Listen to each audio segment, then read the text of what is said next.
Tonight, we're going back, not to castles and kings, but to the edges of history, the part that doesn't make it into paintings. We're talking about medieval peasants, the ones who didn't ride horses or wear crowns, who survived plagues, hunger, cold, and 100 small indignities, all without a title to their name. No glory, no legacy, just long days, short nights, and a quiet kind of strength most of us wouldn't last a day in.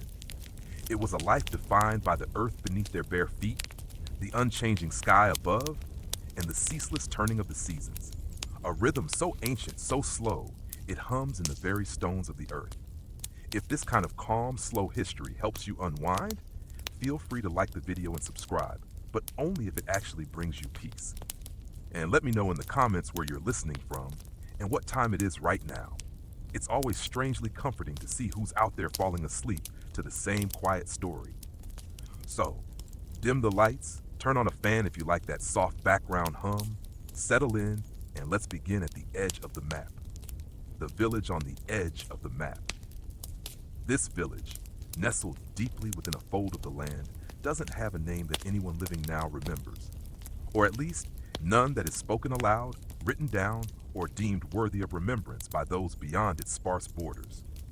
It simply exists, a collection of roughly a dozen humble dwellings, a community bound by shared hardship and quiet interdependence. It rests in a shallow valley, a soft, undulating crease in the land that seems designed to cradle it from the outside world. This geographical isolation is deliberate, or perhaps simply convenient. It is just distant enough to avoid the well-trod roads of merchants and soldiers, the prying eyes of royal record keepers, or the casual attention of any passing noble seeking new taxes or recruits. You wouldn't find it on any map if you even possess such a curious object.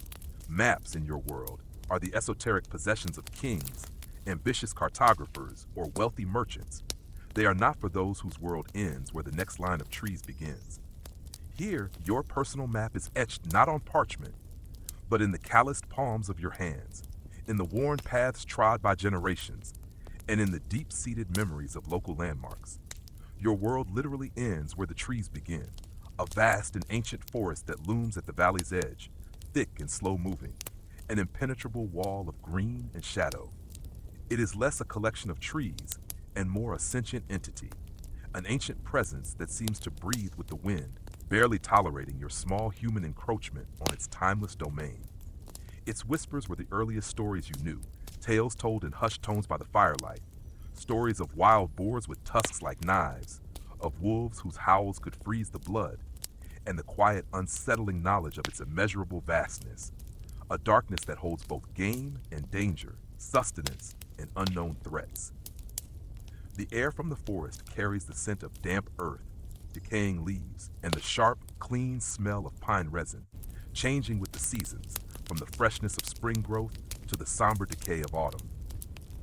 Beyond the forest, stretching outward from the village like patched, irregular blankets, lie the fields. These are not neatly geometric plots, but irregular patches of green and brown, shaped by the contours of the land, the presence of ancient rocks, or the stubborn root systems of old trees. Each clod of earth, each stony furrow has been turned countless times by generations of hands and crude plows, worked until exhaustion, then worked some more, because to stop meant hunger. The soil here is heavy, rich in places, but prone to stubbornness, clinging to the plowshares and soaking up rain with equal determination. Somewhere to the north, beyond the furthest rise and the densest part of the forest, a river flows. Its presence is mostly a distant rumble on quiet nights, a faint, constant whisper carried on the air, a sound more imagined than truly heard. You have never seen it with your own eyes, but you have heard it mentioned, sometimes by a rare traveler, sometimes by the oldest villagers, in the same tones one might speak of dragons or saints, distant, powerful, and utterly beyond your reach or understanding. Its very existence, a source of both mystery and potential hardship, for floods were spoken of in hushed whispers, was a constant, distant presence, a reminder of a larger world you could only dimly perceive. This small valley, this patch of worn earth, this is where you were born, and where you will, in all likelihood, die, perhaps 60 steps from one to the other, the distance between cradle and grave marked by the few familiar landmarks of your entire existence. The homes themselves are not built with precision or grand ambition. They are rough and slumped, leaning into the persistent wind and the weight of countless winters, as if they too are tired, like old women weary from too many burdens. The walls are constructed from wattle and daub, a deceptively simple, yet endlessly demanding process. Thin branches, typically willow or hazel, are skillfully woven between sturdy timber posts, forming a flexible basket-like matrix, a process called wattle. Then, over this frame, the daub is applied, a thick, viscous mix of mud, often fortified with straw, animal manure for binding, and water. This concoction is carefully churned with bare feet in a pit, sometimes with the help of an ox, until it reaches the right sticky consistency. The smell, a surprisingly pungent blend of wet earth and fermentation. You slap it on by hand, feeling the cool, gritty texture, pressing it firmly into every gap and over every woven branch of the wattle, smoothing it just enough to keep the keenest drafts out. The act itself is primal, tactile, connecting you directly to the earth. You pretend it's a deliberate, decorative act, smoothing its uneven surface, but its true purpose is purely functional.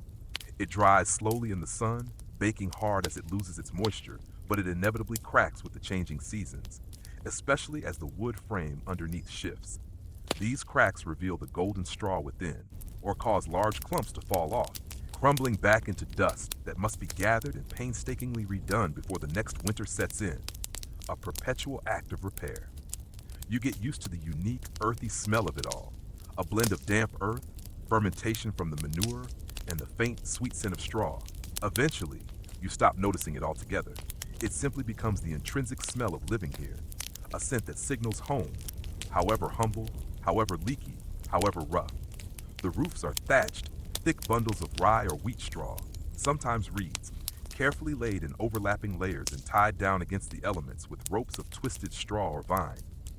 When newly laid, the thatch is a vibrant golden hue, almost pretty, a bright crown on your humble dwelling, a source of quiet pride. But then the rains come, pounding down relentlessly, soaking the outer layers and making them heavy. Then the birds come, nesting and pecking at the soft straw. Then time comes, relentless and slow, wearing away at its integrity. The golden color fades, weathering to a dull gray brown. The edges fray, and inevitable holes appear where you never expected them, little pinpricks that grow with each storm, allowing drips to penetrate.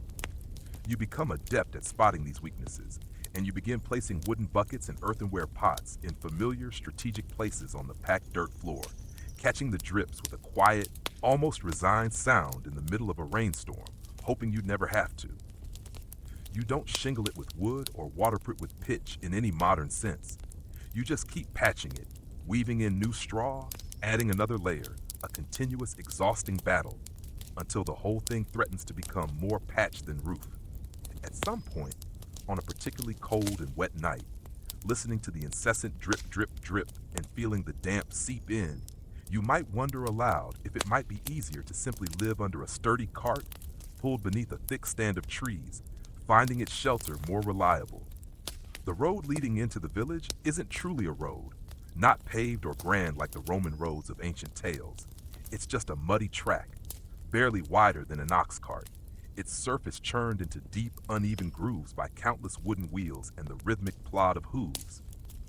These grooves become deep enough to collect rainwater, turning into miniature, stagnant canals that breed mosquitoes in the summer and freeze solid into treacherous ridges in winter.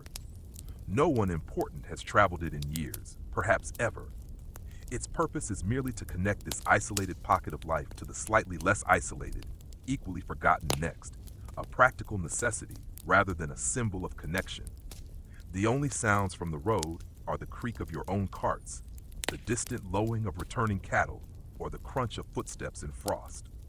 Most days pass quietly, a slow, enduring hum of life. They are marked less by any precise measurement of hours and more by the rhythms of the sun, the needs of the animals, and the demands of the fields. A distant bell from another village's chapel might mark the hours of prayer if the wind carries the sound just right. A faint, metallic whisper carried on the air, barely distinguishable from the rustle of leaves. Otherwise, you measure time by the sun's position across the sky. High noon when it casts the shortest shadow, sunset when the light softens to orange and purple, or by the lengthening or shortening of shadows across the field, the familiar ache that settles into your spine before noon, a natural, undeniable clock more reliable than any man-made device. Life is simple in its markers. There are perhaps a dozen families here, enough to fill a small gathering on feast days. Their voices a familiar murmur in the chapel or around the communal fire. Everyone knows everyone, and everyone knows everyone's problems. The cough that won't go away, the cow that's gone barren, the son who broke his leg, often discussing them in hushed tones over the well or exchanging knowing glances, politely ignoring them until it's absolutely necessary not to, when a crisis demands communal action. The village elder, if you can call him that in any formal sense, is a man named Tom. He is not chosen by vote or lineage, but by sheer longevity and the weight of his experience. His claim to wisdom rests largely on a single, oft-repeated conversation he once had with a traveling monk decades ago, a tale embellished with each telling. No one questions it. Tom's hut hasn't collapsed, his goat seems healthy, and he knows the old ways. That's as close to leadership as anyone requires or expects in this unchanging world. His advice is slow, considered, and often ends with a shrug. Nothing here is precise. Nothing recorded on paper that might be lost or debated. There are no written records of land ownership, no official deeds, no elaborate land surveys marking exact boundaries. Boundaries are understood by ancient landmarks, passed down through generations, past the old elm where the lightning struck, or where the ground gets soft near the stream, or to the edge of old Alara's garden. If there's a dispute, perhaps over a wandering pig or a disputed patch of wild berries, it's handled with a shrug, a short, often heated argument that rarely escalates beyond shouts, and sometimes a shared meal, a loaf of bread passed back and forth, a simple act of sharing, diffusing tension until no one wants to keep fighting. There's no school, no tavern, no inn. Life happens within the homes and fields, in the rhythm of labor and simple existence. Knowledge is passed down orally from parent to child, practical knowledge of farming, foraging, and survival. Entertainment is the gossip exchanged at the well, the stories told around the fire, the rare traveling minstrel who brings tales from the distant outside. If a stranger arrives, it's an event, disrupting the quiet routine, discussed for weeks. Where did they come from? What do they want? Are they cursed? Do they smell of salt from the distant sea, signaling a life beyond your comprehension? The arrival of someone new is both fascinating and mildly terrifying, a break in the predictable fabric of existence that holds both danger and wonder. The road not taken a peasant's radius. No one truly leaves. The idea of travel is less a plan or a personal ambition than a distant rumor, a whisper carried on the wind from places you cannot fully imagine, lands that exist only in stories. You've heard of towns, of cities, of places where stone buildings stretch 2 or even 3 stories high, where markets bustle with exotic goods and strange tongues. But these are tales, like talking animals or women who turn into birds, fantastical and unreal. They exist in the realm of myth, not reality. You cannot truly miss a world you have never seen, a life you cannot conceive. Your longing for it is as abstract as the concept of the moon. So you stay. There's a profound, almost primal safety in the familiar. Even if that familiar is hard, dull, and the roof leaks a little more each year. There's comfort in routine, in the predictable aches of your body, in knowing precisely where the firewood is stacked for winter, who among your neighbors to ask when your fence collapses after a storm, and which patch of sky seen from your fields tells you when to bring in the sheep before dusk. You wake with the first hint of light, a gray luminosity that barely chases the shadows away. You sleep when it fades to utter blackness, and you work ceaselessly in between. It isn't much, this life, this small, contained existence, but it is yours. And somehow in the quiet, unyielding rhythm of it all, in the constant turning of the earth and the seasons, there's a kind of peace, a kind that doesn't ask questions of the vast world beyond, that doesn't need to understand anything beyond what's visible from the top of the nearest hill, a peace born of acceptance and endurance. In your lifetime, you'll walk hundreds of miles, yes, but almost all of them will be in circles, to the well, to the fields, to the forest edge for firewood, to a neighbor's house for a shared meal or a helping hand. Most people in the medieval countryside never traveled more than a few miles from where they were born, living and dying within a radius that barely extends beyond the reach of the church bell. Not because they lacked curiosity or the energy of youth, or even boots, though boots were often a luxury, carefully repaired with scraps of leather, treasured until they finally gave out, but because the world beyond the next hill didn't really belong to them.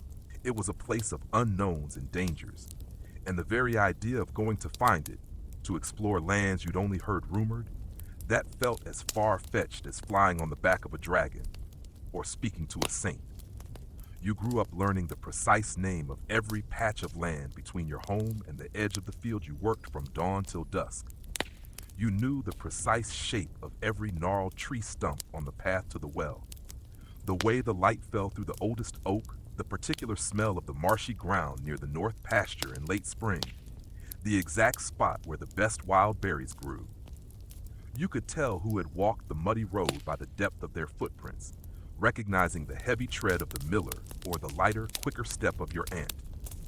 Everything beyond that familiar radius started to feel theoretical, a whispered story rather than a tangible place.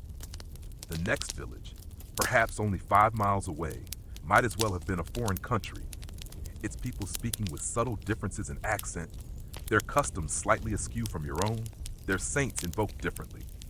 You'd heard stories about it, who married who there, who stole a goat from whom, who said the priest snored during mass, the particular quarrel between two families, but you hadn't seen it, not truly, and you likely wouldn't, not in this lifetime.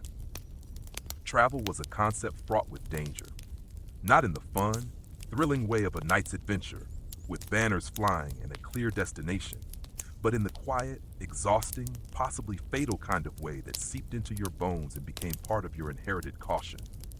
Roads weren't well-kept paths lined with signs and travelers' inns offering warm beds. They were mostly muddy tracks, barely wider than an ox cart, winding haphazardly through dense forests, across open, exposed fields, and through long stretches of very empty, very silent land. There were no maps to guide you, no clear directions from one place to the next, just vague advice passed down through generations, often unreliable. Go until you see the leaning pine tree, or take a left past the stone that looks like a sleeping pig. Instructions whose very poetry spoke of guesswork and local knowledge. On those paths, if you were foolhardy or desperate enough to take them, there were endless things to worry about, dangers that felt more real and immediate than any distant king. The forest. Medieval forests weren't picturesque parks for pleasant strolls. They were dense, dark, tangled with roots and thick undergrowth, filled with noises you couldn't always identify, sounds that made the hair on your arms prickle. Wild boars, aggressive and unpredictable, were a constant threat to livestock and lonely travelers. Wolves were a pervasive, terrifying presence, their howls carrying a chill that no fire could dispel, a direct and hungry threat to human life. And then there were people who didn't want to be found within their depths, outlaws, hermits, desperate folk, whose presence was unsettling, often dangerous. If you weren't born into the woods, if you didn't know its secret paths and its myriad moods, its hidden springs and its deceptive bogs, it didn't want you in them. It felt as if the trees themselves conspired against you, their branches reaching like skeletal fingers. Bandits and rogues. People with nothing to lose and no land to till. Often desperate, often cruel. They lurked on lonely stretches of road, preying on the rare traveler. Anyone who dared to journey was vulnerable, especially if they looked even vaguely well-fed or carried any visible possessions. A man walking with purpose might be assumed to have coin. A woman traveling alone might be seen as having something worth stealing, or worse, her very body becoming an object of plunder. You learned quickly that confidence wasn't armor, and vulnerability was a scent that attracted trouble. Getting lost. This wasn't a minor inconvenience of a delayed arrival. If you wandered off track, even by a short distance in the vast, unmarked wilderness, there was almost no one coming to find you. There were no search parties, no organized efforts. You couldn't just follow a river downstream and hope for the best. Rivers often became impassable, or led to even more remote, dangerous lands. You could go days without seeing another soul, without food or proper shelter, your meager provisions quickly exhausted. Your body, if you succumbed, could disappear into the bracken and undergrowth like smoke, leaving no trace. People wouldn't know you were missing until the next feast day, when someone finally asked about you, and someone else just shrugged, murmuring, "Went beyond the trees," a grim epitaph. Then there were the practical concerns, more immediate and crushing than any abstract fear. If you traveled too far, even for a single day, who would tend your precious field, especially during crucial planting or harvest times? Who would feed the few animals that depended entirely on your daily care for their survival? What if the Lord's steward came by to collect a tax or demand corvée labor while you were gone? You couldn't explain absence to a man holding a ledger and a stern face. Your duties didn't pause just because you were curious about what lay beyond the horizon. The consequences for shirking responsibilities, even unknowingly, could be severe. And even if, by some miracle, you did make it to another village or a small market town, what then? You weren't expected. You weren't welcomed with open arms. Outsiders, especially lone peasants, brought problems, disease, crime, strange ideas that could upset the delicate balance of a close-knit community. You spoke a slightly different dialect, used different phrases, maybe even held your eating spoon differently, small markers of foreignness. You could be met with deep suspicion, or worse, outright hostility. Hospitality wasn't universal. Food was scarce for everyone, and beds were already full. You had no skills they needed, no coin to buy acceptance. The safest place was home. Not because it was particularly safe in an absolute sense, it was prone to collapse, subject to fire, vulnerable to raiding, but because it was familiar. You knew precisely which part of the roof leaked the most, which chickens wandered too far and needed to be coaxed back, which neighbor might lend you a tool without asking too many questions or demanding an immediate, onerous favor in return. Out there, beyond your known world, no one owed you anything. Your existence was precarious enough as it was. Still, a very few people did travel sometimes. Not peasants usually, not your kind, but merchants with their guarded carts, monks on their ecclesiastical duties, messengers carrying important to them parchments, people with protection or a singular purpose, or both.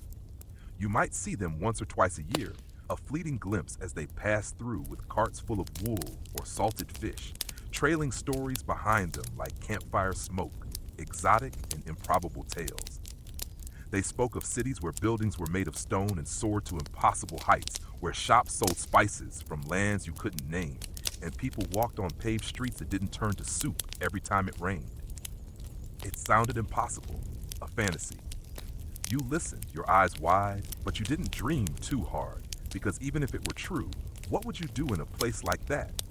You couldn't read, owned no coin, wouldn't know which customs were expected, or even how to navigate such a vast, confusing place. The city, with its vastness and strangeness, could swallow you whole, and no one would even know your name. So you stayed, not because you were afraid, though sometimes you were, especially at night when the wind howled like a hungry beast, but because you had things to tend. A fence to mend before the sheep escaped again, a niece to watch over whose parents were in the fields, a bit of barley to dry before the damp set in, and a dozen other small, ceaseless tasks that all needed doing before the sun dipped below the tree line. And because, truthfully, you didn't need the world to be bigger than it was. Your hands were full with the world you had. The village, for all its limitations, was enough. It had gossip that spun endlessly, quiet conflicts that festered beneath the surface, the relentless weather that shaped your days, sickness that swept through too often, and fleeting joys that shone brightly in their scarcity. A good harvest, a healthy baby, a shared laugh over a well-told story. It had the distant, comforting rhythm of bells from the distant chapel and the turning of seasons, marked by the tasks of the fields. It had the quiet pride of simply surviving another day, another winter, another year. Sometimes you dreamed of seeing what was beyond the woods, a fleeting image of a vast, unknown landscape. But most days, you just hoped the stew wouldn't burn while you fetched water from the well. Some people did leave, however. Usually the desperate, the reckless, or sometimes the truly ambitious. A young man, perhaps full of unquelled spirit or fleeing a harsh lord, might set out in search of work or adventure or a cause worth dying for. He might come back with a limp, a scar, or a grand, improbable story that everyone doubted. Or more often, he would not return at all. And when he didn't, no one said much, just shook their head slowly and said, "He went beyond the trees," as if that explained everything. Maybe it did. For those who stayed, life was small, contained, predictable, but it was also known. You weren't lonely exactly. You shared your days with family, neighbors, animals, and the land itself, all interconnected in a web of mutual need and shared existence.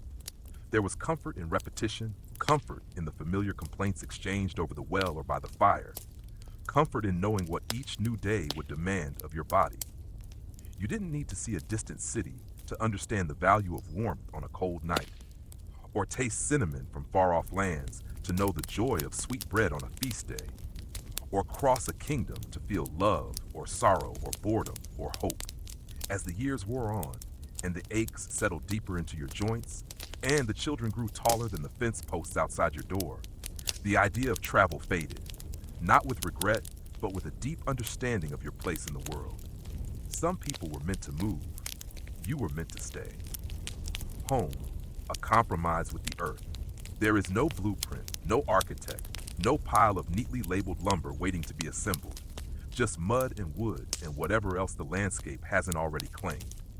Your home isn't a house in the way most people think of one today.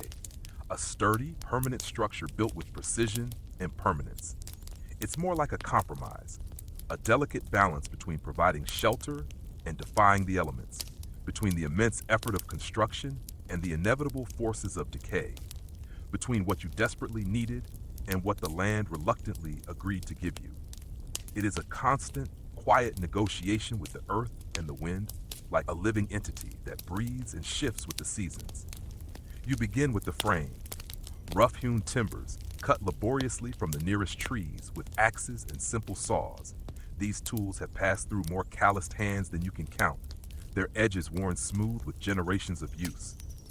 The wood isn't straight, it bends a little, it warps with the changing moisture in the air, but you don't mind these imperfections. Neither are your walls perfectly planar.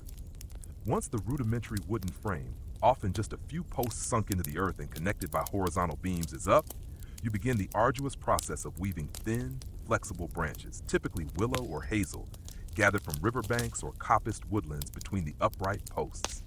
This intricate basket-like matrix is called wattle, and its creation demands patience and practiced hands. It's not elegant, certainly not pretty in any refined sense, and it's not even particularly quick, but it forms a strong, resilient foundation that holds together, for the most part, much like the disparate, often chaotic pieces of your life. Then comes the daub, a thick, viscous mix, carefully formulated to bond and harden. Its primary ingredients are earth from the fields, often clay-rich, mixed with straw for tensile strength, animal manure from your own livestock or those of neighbors for binding properties, and water to create a workable paste. This concoction is carefully churned with bare feet in a pit, sometimes with the help of an ox, until it reaches the right, sticky consistency. The smell, a surprisingly pungent blend of wet earth and fermentation. You slap it on by hand, feeling the cool, gritty texture, pressing it firmly into every gap and over every woven branch of the wattle, smoothing it just enough to keep the keenest drafts out. The act itself is primal, tactile, connecting you directly to the earth. You pretend it's a deliberate, decorative act, smoothing its uneven surface, but its true purpose is purely functional. It dries slowly in the sun, baking hard as it loses its moisture, but it inevitably cracks with the changing seasons, especially as the wood frame underneath shifts. These cracks reveal the golden straw within, or cause large clumps to fall off, crumbling back into dust that must be gathered and painstakingly redone before the next winter sets in, a perpetual, never-ending act of repair and maintenance. You grow accustomed to the unique, earthy smell of it all, a blend of damp earth, fermentation from the manure, and the faint, sweet scent of straw. Eventually, you stop noticing it altogether. It simply becomes the intrinsic smell of living here, a scent that signals home, however humble, however leaky, however rough. The roofs are thatched, a labor-intensive but effective method of weatherproofing. Layers upon layers of dried straw, typically rye or wheat, sometimes reeds gathered from the marshy edges of the river, are carefully packed tightly together, each layer overlapping the last like fish scales. These bundles are then meticulously tied to the roof beams with ropes of twisted straw or tough vines, creating a thick, insulated barrier. When newly laid, the thatch is a vibrant, golden hue, almost pretty, a bright crown on your humble dwelling, a source of quiet pride. But then the rains come, pounding down relentlessly for days, soaking the outer layers and making them heavy. Then the birds come, nesting and pecking at the soft straw. Then time comes, relentless and slow, wearing away at its integrity. The golden color fades, weathering to a dull gray brown. The edges fray, and inevitable holes appear where you never expected them. Little pinpricks that grow larger with each storm, allowing drips to penetrate. You become incredibly adept at spotting these weaknesses, and you begin placing wooden buckets and earthenware pots in familiar strategic places on the packed dirt floor, catching the drips with a quiet, almost resigned sound in the middle of a rainstorm, hoping you'd never have to rely on them, but they are always there. You don't shingle it with wood or waterproof it with pitch in any modern sense. You just keep patching it, weaving in new straw, adding another layer, a continuous, exhausting battle until the whole thing threatens to become more patch than roof.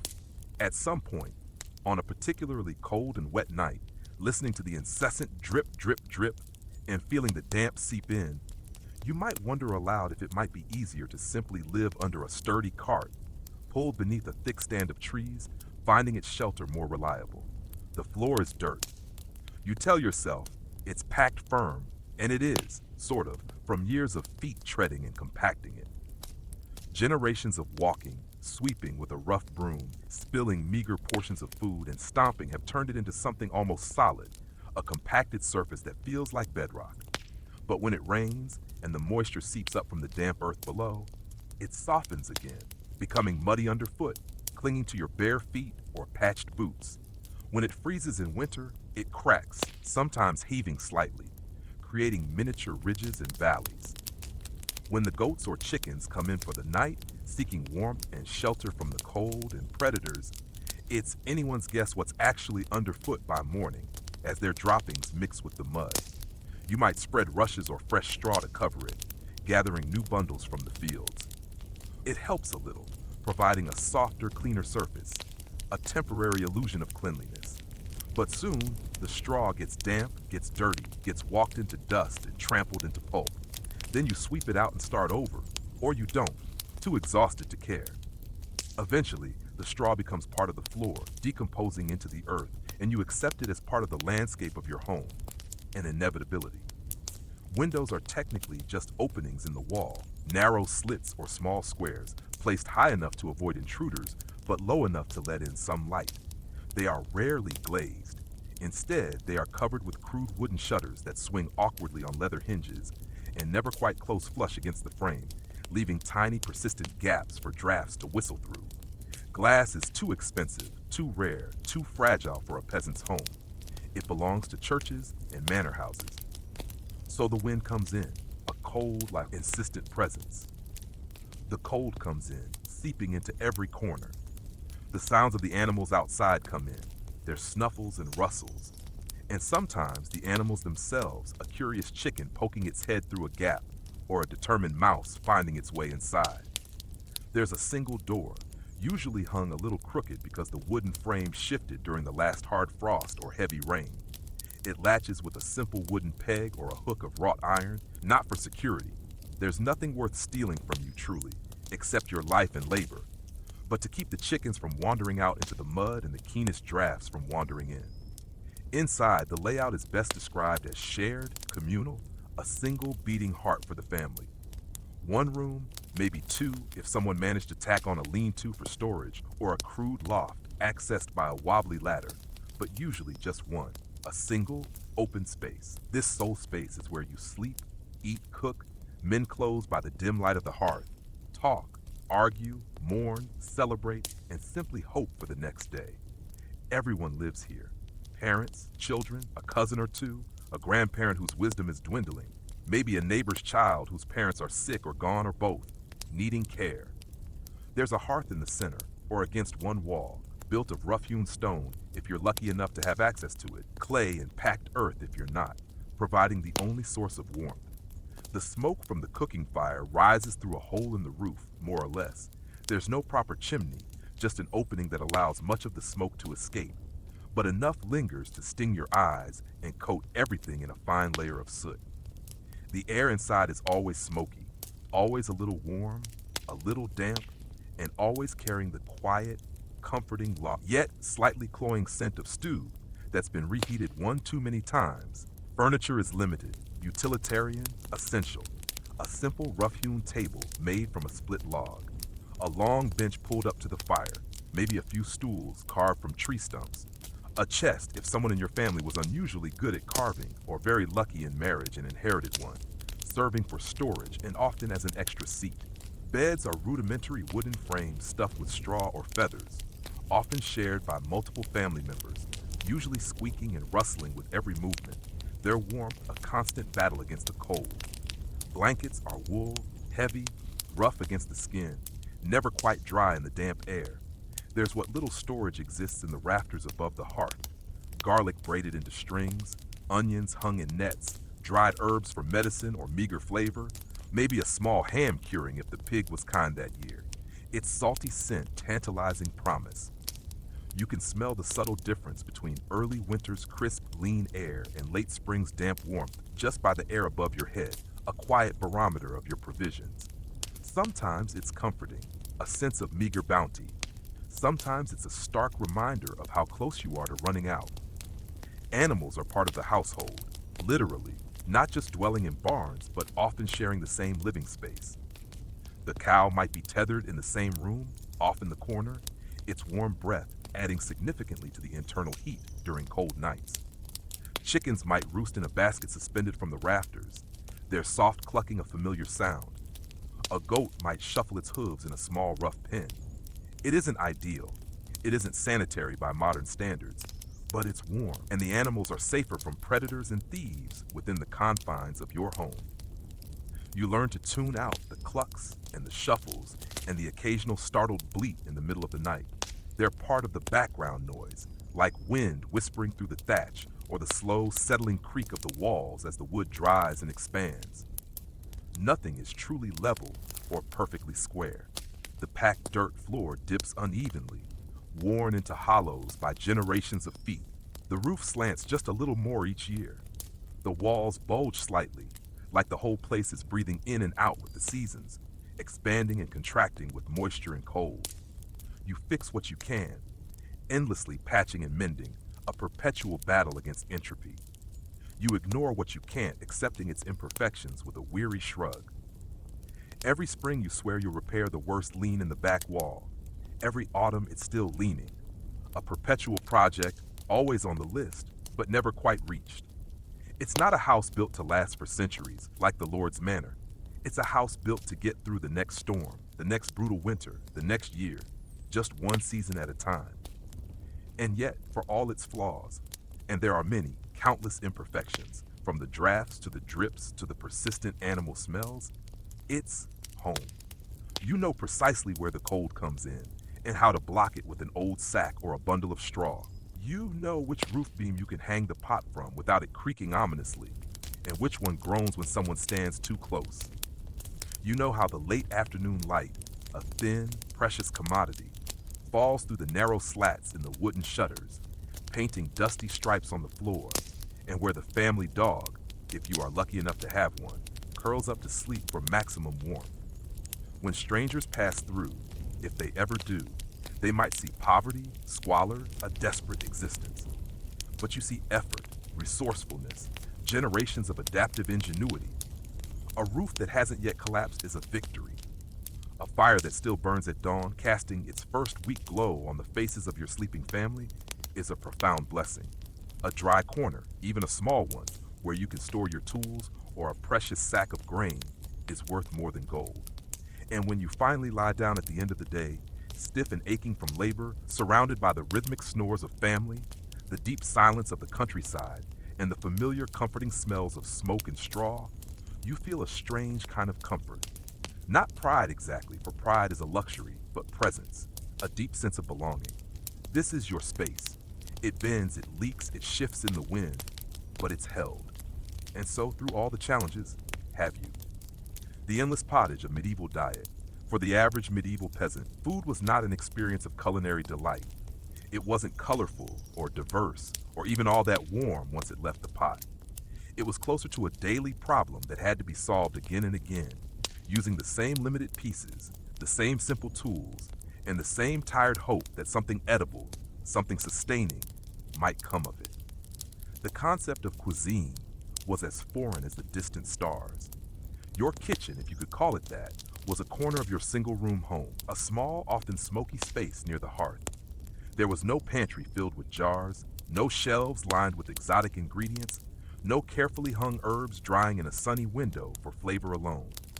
There was just a large earthenware pot suspended over the fire, a few rough wooden spoons, and a short list of things you hoped hadn't spoiled or run out. At the very center of nearly every meal, day in and day out, was pottage, a kind of eternal stew that lived in the pot, always simmering, and never fully stopped cooking. It was never entirely new and never entirely gone, a continuous cycle of consumption and replenishment. You added to it during the day, scraping in new scraps or vegetables. You skimmed it at night, taking your portion, and you kept it warm through the seasons, a living thing in your home, and prayed nothing strange grew in it when your back was turned, no unexpected molds or foul tastes. The ingredients depended entirely on what you had, which usually wasn't much, and varied by the season. On a good day, perhaps after a modest harvest, pottage might include cabbage, wild leeks foraged from the forest edge, barley, and a few legumes like dried beans or peas. Maybe a touch of garlic or onions if the harvest had been kind and they hadn't spoiled. If it was winter, you relied entirely on dried beans or peas, carefully stored, their texture often tough. If you were especially lucky, a tiny scrap of salted pork, perhaps a sliver the size of your thumb, might get tossed in to lend some richness. More often, it was just the bone itself, scraped clean of meat. Even that bone was valuable. You could boil a single bone for days, hoping it would remember what meat tasted like and impart a ghost of its flavor to the watery broth. The flavor profile was remarkably consistent, earthy, often gray in color, more about temperature and texture than distinct taste. You didn't eat pottage for the joy of it. You ate it because it was what you had, because it was warm, and because it staved off the gnawing hunger. A warm meal at the end of the day was more than comfort. It was a small victory against the ceaseless demands of your body. The pot itself never really got clean. It was wiped down sometimes, scraped out with a wooden tool, but rarely truly scrubbed clean with soap, which was a luxury. The next batch always absorbed the ghosts of the last one, building layers of flavor and sediment. There was no spice to cover up the dullness, no vinegar to brighten it, just a slow, dependable dullness, a taste like boiled history. Bread was the other major player in your diet, often even more important than pottage. Not soft or golden or inviting like the bread of the Lord's table, but hard, dense, and dark. It was usually made from coarser grains like rye, barley, or oats. Wheat, the soft, white, easily digestible kind, was for the upper classes. Peasants could barely afford to see it, let alone bake with it. The loaves were small and heavy, weighing like stones in your hand. They didn't rise much, barely expanding beyond their initial form, and crumbled quickly if you left them out for a day without a cloth. In a pinch, a day-old loaf could probably double as a weapon against a small rodent. But they filled the stomach, provided crucial calories, and gave you something solid to soak in your thin stew. Sometimes the bread was made from truly questionable flours, chaff from the milling process, ground up peas mixed in, or whatever was left at the very bottom of the miller's barrel, scooped out and sold cheaply. In hard times, people used bark, not metaphorically, but literally. They would strip the inner layer of certain tree barks, dry it, and grind it into a fine powder, mixing it with what little flour they had left. The result was famine bread, bitter, dense, barely digestible, but it kept you alive, technically. On days when even flour was scarce, or when you ate outside, people used trenchers, thick slices of old, stale bread, often days old, used as disposable plates. These soaked up the stew and were either eaten at the end of the meal if you were still hungry, or, more commonly, thrown to the animals or given to someone of lower status, establishing a subtle bread hierarchy at its finest. Protein was rare, very rare. Chickens laid eggs, cows gave milk, but you didn't eat your livestock unless you had no other choice, for they were precious assets for their produce.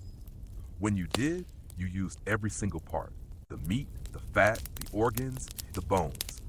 The blood was carefully collected and used for puddings, the fat was rendered down for cooking or lamps, the head might become soup. Nothing was wasted. Pork was the most common meat when it was available, as pigs were efficient scavengers and easy to keep. Their salted fat flavored many dishes, often turning something barely edible into something vaguely pleasant. But pigs were slaughtered only when absolutely necessary, often for a community feast or when they were old and ailing. A whole pig meant weeks of planning, salting, hanging, boiling, and careful storing. Fishing was an option if you lived near water, but even that came with restrictions. Many rivers and lakes were controlled by lords, and fishing without permission could earn you a fine or worse. When you did fish, it was for eels, small river fish, or anything that wouldn't immediately rot. Salted herring, if you could get it from a traveling merchant, was a prized possession, a rare source of protein and salt. The church and your daily diet. The church dictated a fair bit of your diet too, its rules interwoven with the seasons. On Fridays and during Lent, the 40 days before Easter, meat was strictly forbidden, so you pivoted to fish or went without. In more creative and desperate times, even beaver tails were classified as fish, a theological workaround that few questioned because it meant having something to eat. Milk was common but also fragile. Without refrigeration, you had to use it quickly or turn it into cheese or butter. Butter was a luxury in some homes, used sparingly, carefully hoarded. Cheese was harder, tangier, and often quite dry. If you had a few good rounds stored away in a cool cellar, it meant the cow had been generous that year, a source of quiet pride. Dairy, though useful, didn't always agree with people, often causing stomach upset, but it was food. Sour milk was used anyway. Butter went rancid, cheese molded. You just cut around the worst bits and hoped your stomach was stronger than the bacteria. Drinks were simple. Water was unreliable, often unsafe to drink depending on the season and what upstream neighbor had been careless with their waste. So ale was the default. Weak ale, known as small beer, was brewed in homes from barley and drunk by everyone, including children, from morning till night. It had low alcohol, just enough to kill bacteria and dull the edges of thirst, providing sustenance.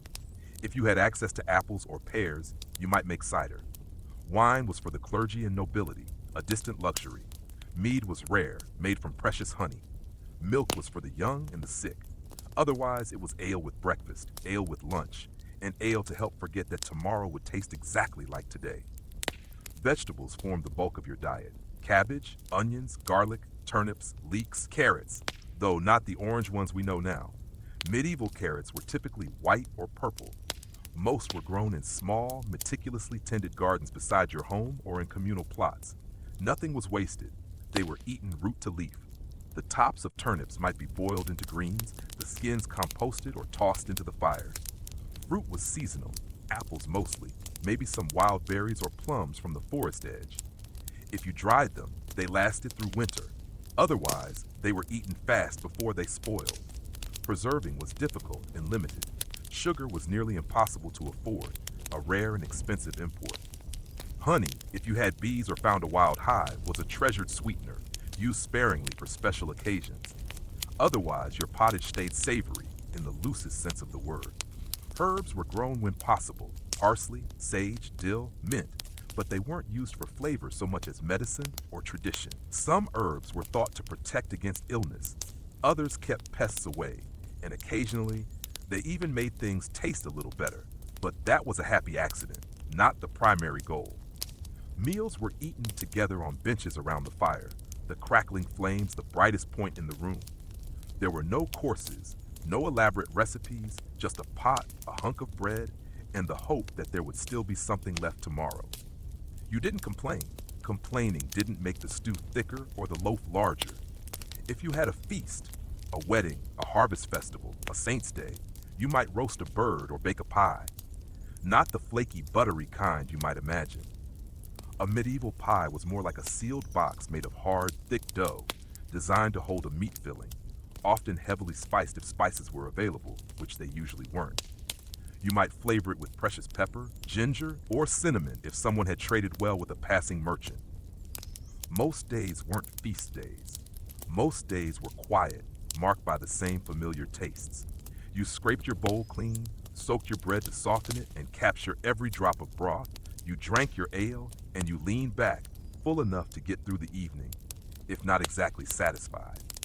There was comfort in repetition, in knowing what the pot would taste like tomorrow, in knowing how much bread was left for the week, in watching the same weathered hands prepare the same meal by the same fire. As the wind whispered through the cracks in the wall and the animals shifted in their sleep, the stew boiled, the bread cooled, and you once again had enough. Under the Lord's boot, feudal obligations. If you were a medieval peasant, you didn't own much in any true sense. You might have a patch of land that your family had tilled for generations, a few rudimentary tools passed down from your father, a couple of animals, a scrawny cow, some chickens, a pig, and the crooked house you built with your own hands. But none of it technically was yours. It all belonged to the Lord, not a distant mythical king, but your local landholder. The one who lived up the hill, or sometimes a day's ride away, in a slightly less crooked house, usually made of stone, with slightly better food, a roof that probably didn't leak, and windows that might even have oiled parchment or thin panes of glass. He owned the land, which meant he owned everything on it, including, in a very real sense, you. You were what was called a villain. That's not an insult in the modern tongue. It's a legal and social category. You worked the land, you lived on it, but you didn't own it. You were bound to it, a part of the manor. You couldn't leave without permission, which was rarely granted and always came with a hefty price. You couldn't pass your plot on freely to your children. There was a fee for that too. You owed labor, goods, and deep, unquestioning deference. You weren't a slave, as you couldn't be bought and sold independently of the land, but you weren't exactly free either. Your world was circumscribed by the Lord's will. Your relationship with the Lord wasn't built on conversation or mutual understanding. It was built on obligation. You didn't talk to him directly. Such a presumption was unthinkable. You talked to the steward, the stern, literate man who managed his lands and, more importantly, kept precise track of what everyone owed. And you owed a lot, a constant trickle of your meager output. Let's start with labor. For a few days a week, sometimes more during the absolutely critical harvest season or at planting time, you were expected to put aside your own fields and work the Lord's land. This was called corvée labor, and it was unpaid.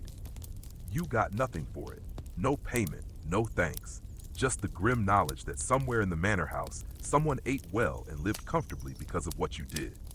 You plowed, sowed, weeded, and harvested his fields, often before or after attending to your own, ensuring his granaries were full while yours might be barely half filled.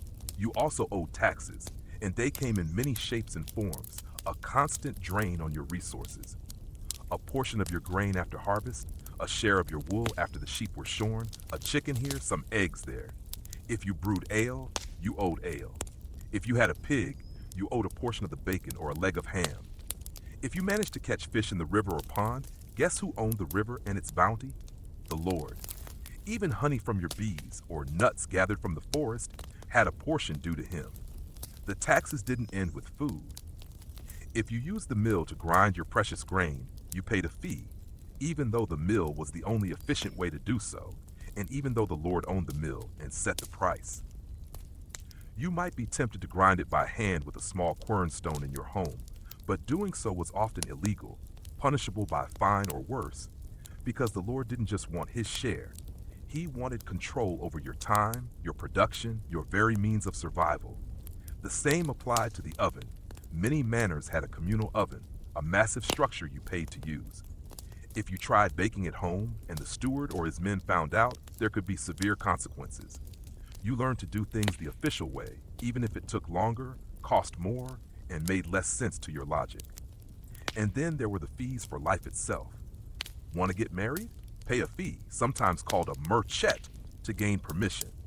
Want to inherit your father's plot after his death? There's a fee, a heriot, often the best animal from the deceased's stock. Want to move to another village, perhaps to escape hardship or find work?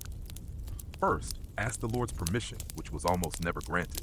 Then, you guessed it, pay a fee. Your livestock were taxed, your tools sometimes taxed. Your ability to breathe without permission was barely untaxed. Every significant life event, every small convenience, came with a price tag attached to the Lord. And what did you get in return for all this? Well, the Lord was supposed to protect you. In theory, if bandits attacked your village, or if a rival noble invaded his lands, the Lord had men at arms who could fight, though sometimes they were the ones doing the attacking. If famine struck, he might distribute grain from his manor stores, though rarely for free, and usually only after his own needs were abundantly met.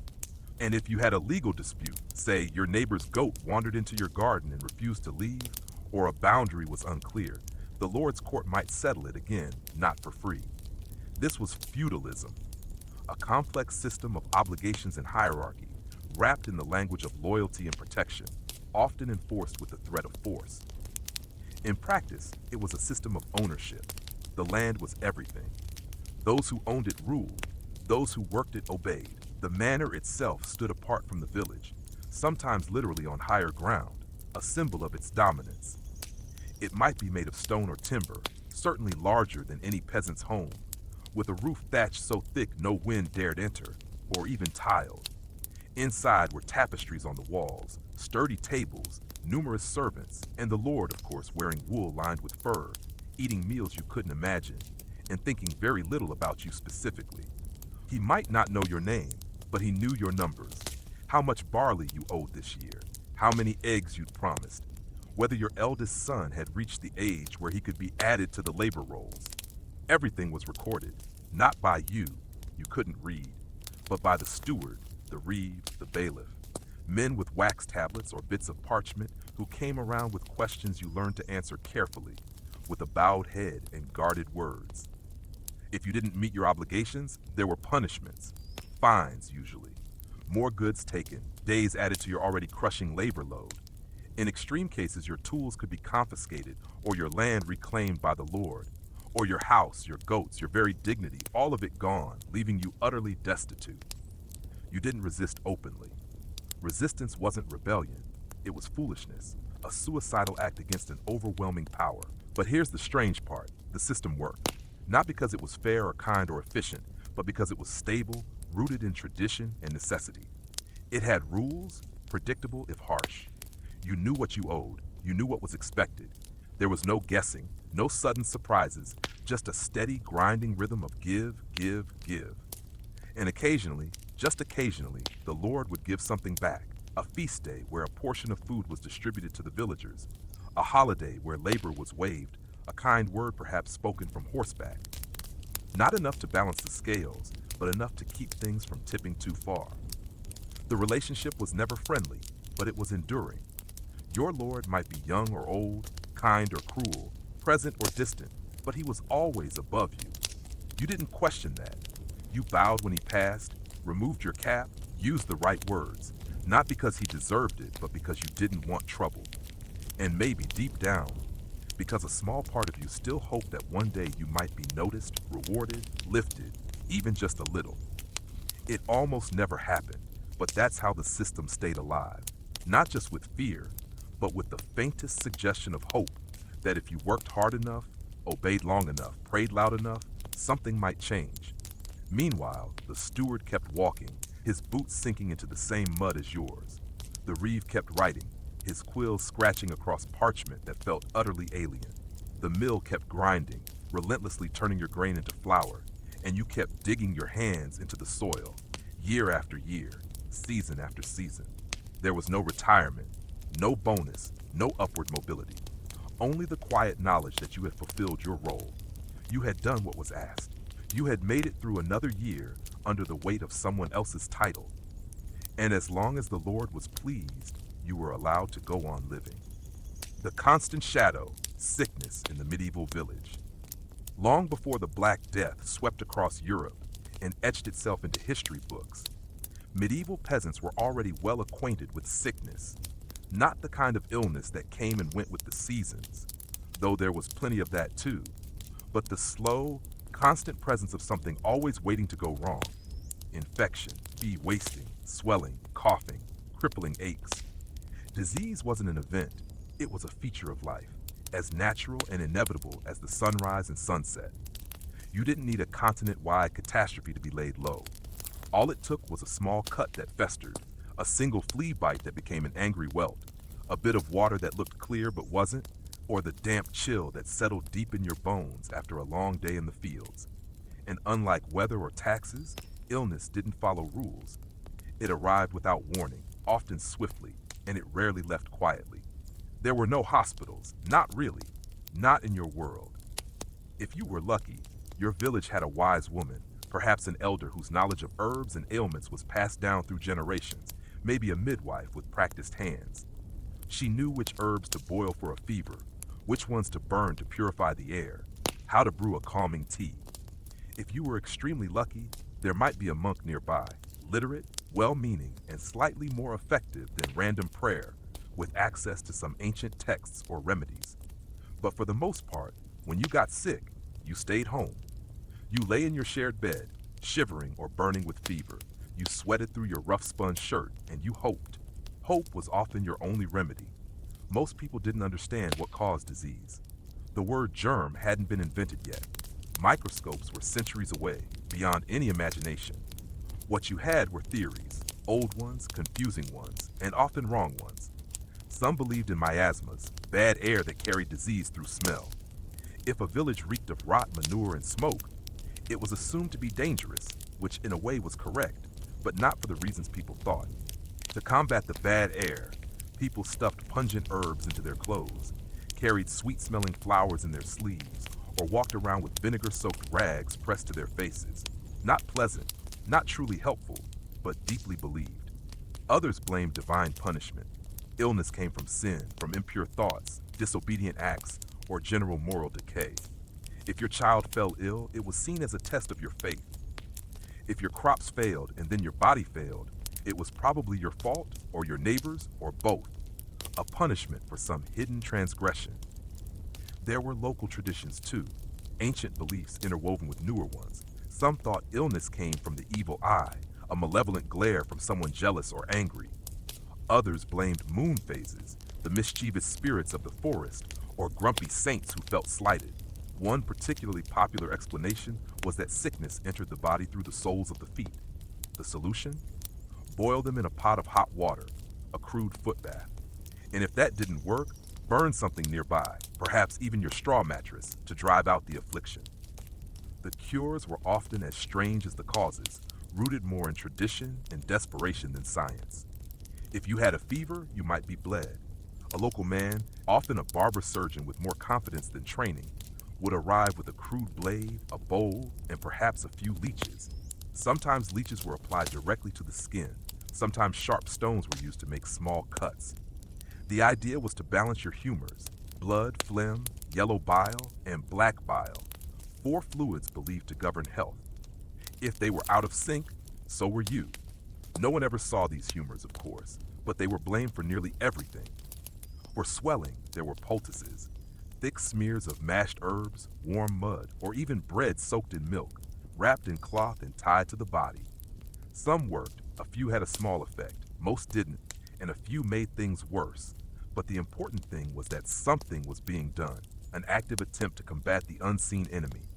If your stomach ached, you might chew on charcoal or bitter roots. If you coughed blood, a terrifying sign, you might be given wine mixed with crushed pearls, a desperate and futile luxury. If your eyes blurred, someone might whisper a prayer while blowing smoke over your head. If your leg turned black and cold with gangrene, you were probably out of options, the end drawing near. And then there were the plague amulets, bits of metal or bone, sometimes inscribed with protective words, sometimes blessed by a priest, worn around the neck or wrist. Some people buried onions in the corners of their homes, believing they absorbed disease. Others hung garlic above the door, its pungent smell thought to ward off evil. One popular, if bizarre, remedy was to tie a live chicken to the infected area and hope the illness transferred to the bird. It rarely did, and the chicken usually died, but hope was in short supply, and people clung to whatever they could. Sickness was isolating, but not in the way we think of now. You didn't quarantine in a separate room. You didn't call for outside help beyond the wise woman. You just tried to work until you literally couldn't. When that moment came, you lay down and others carried on with their duties. Children were fed, animals were fed. You were given thin broth maybe and a few murmured prayers. Sometimes illness passed, the fever broke, the swelling went down. You walked again, slowly, with a new limp and a deeper respect for warm soup. Other times it didn't, and your family quietly lit a candle, preparing for the inevitable. Plague in the broader sense wasn't always the dramatic, swift kind that left bodies piled in carts. More often, it was a slow infection. Skin turning dark, limbs swelling, a cough deep enough to rattle the very walls of the hut, a constant, nagging fever. Smallpox, leprosy, dysentery, even the common flu could sweep through a village and leave half the population in bed, unable to work. There were no case numbers, no charts, no official records of death tolls, just stories. A traveler from another village said the cough had started there last week, or someone heard that 3 children had died near the river. You paid attention. You started boiling more water for everything. You left herbs under the door. You kept your distance from those who coughed, even if no one said why. Death was not always feared in the way it is today, but it was profoundly recognized. People knew when it was near. They knew the signs. Breathing that slowed to a shallow whisper, skin that cooled to the touch, eyes that turned dull and distant.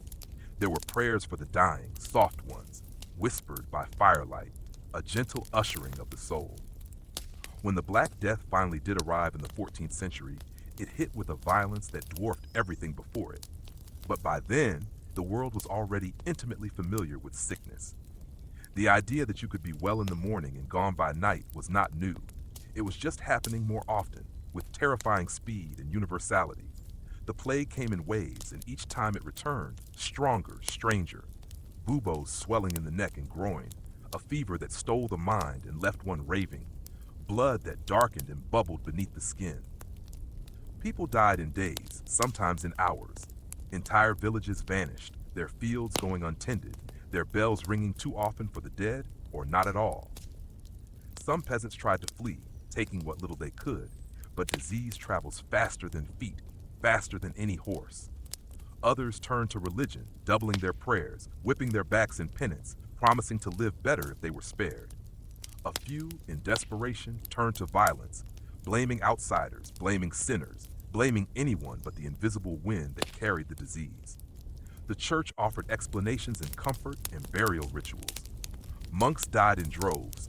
Priests vanished in some places. Death became so common that the solemn funerals were skipped. Bodies were buried in mass graves, often without names, without proper rites, simply covered with earth. And yet, life continued. People learned how to survive around sickness. They accepted it the way they accepted hunger or cold, not joyfully, but with a kind of tired resilience, an unyielding will to simply be. They cleaned their homes more often than usual, shared what herbs they had, whispered new prayers for protection. Some believed that surviving one sickness gave them protection against the next. Others didn't believe at all in such assurances, but they got up anyway and milked the cow, sowed the field. Children grew up learning which plants to avoid, which ones to chew for a toothache, and which ones to boil until they stopped smelling like feet. They knew how to wrap a wound, how to wait out a fever, how to tell when someone wasn't going to get better, and when you should stop hoping. And through it all, they didn't stop living. They married, they harvested, they shared meals, such as they were. They sat by the fire and retold stories of the last illness and the time someone's grandfather survived a winter fever with nothing but garlic water and stubbornness. Plague wasn't the end of the world. It was just another part of it. And for those who endured, survival became its own kind of resistance, a quiet, stubborn refusal to go quietly, a belief that tomorrow would come. And if it didn't, someone else would remember your name, or at least the way you always added rosemary to the broth. The two sleeps, night in a medieval home.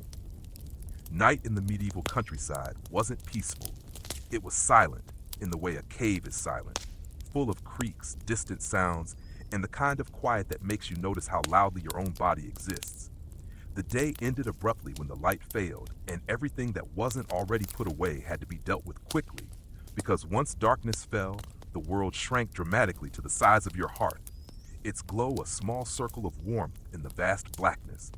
There was no artificial light, no candles burning freely into the night. Wax was too valuable, reserved for the church or special occasions. If you had a tallow lamp, its flickering flame was reserved for emergencies or moments of deep religious devotion. Most nights the fire dimmed, the coals glowed softly like sleepy eyes, and that was all the light you had. And so you slept, but not in the way we think of sleep today, not in a single, unbroken stretch from dusk till dawn. Sleep in the Middle Ages came in two acts: first sleep, then a waking period, and finally a second sleep. This rhythm wasn't accidental. It was how people adapted their bodies to the long, lightless hours between dusk and the first hint of dawn, a natural response to a world without clocks or electric lamps. You would drift into your first sleep not long after nightfall, often with the animals already settling down. The fire would be banked, carefully covered to hold its embers through the cold hours. The animals brought inside would have quieted, their rustling becoming part of the background hum. Children, hushed by the encroaching dark, would be still. The home, one room, maybe two if you were fortunate enough to have a lean-to, would stretch out into a deep stillness broken only by natural sounds. If you had a mattress, it was stuffed with straw or feathers, possibly lumpy from years of use, often shared with siblings or parents. If you didn't, you slept on woven rushes or directly on the hard-packed earth, softened only by habit and the warmth of bodies. Everyone slept together, family, relatives, even servants if they were part of the household, all in one shared space. Not out of closeness necessarily, but out of necessity. It was the only warm room in the house during the biting cold. On the coldest nights, even the most valuable animals were brought inside. A goat near the door, a cow in a corner stall, a dog curled by the hearth, chickens in a basket. Warmth was more important than boundaries or hygiene. There was no privacy. The idea of sleeping alone was associated with punishment or isolation, not comfort. You turned to face the wall. You stuffed straw in your ears. You shared blankets. You breathed in each other's breath. And if someone snored, and someone always did, you simply got used to it. It was the sound of life around you. First sleep lasted a few hours, typically until somewhere around midnight.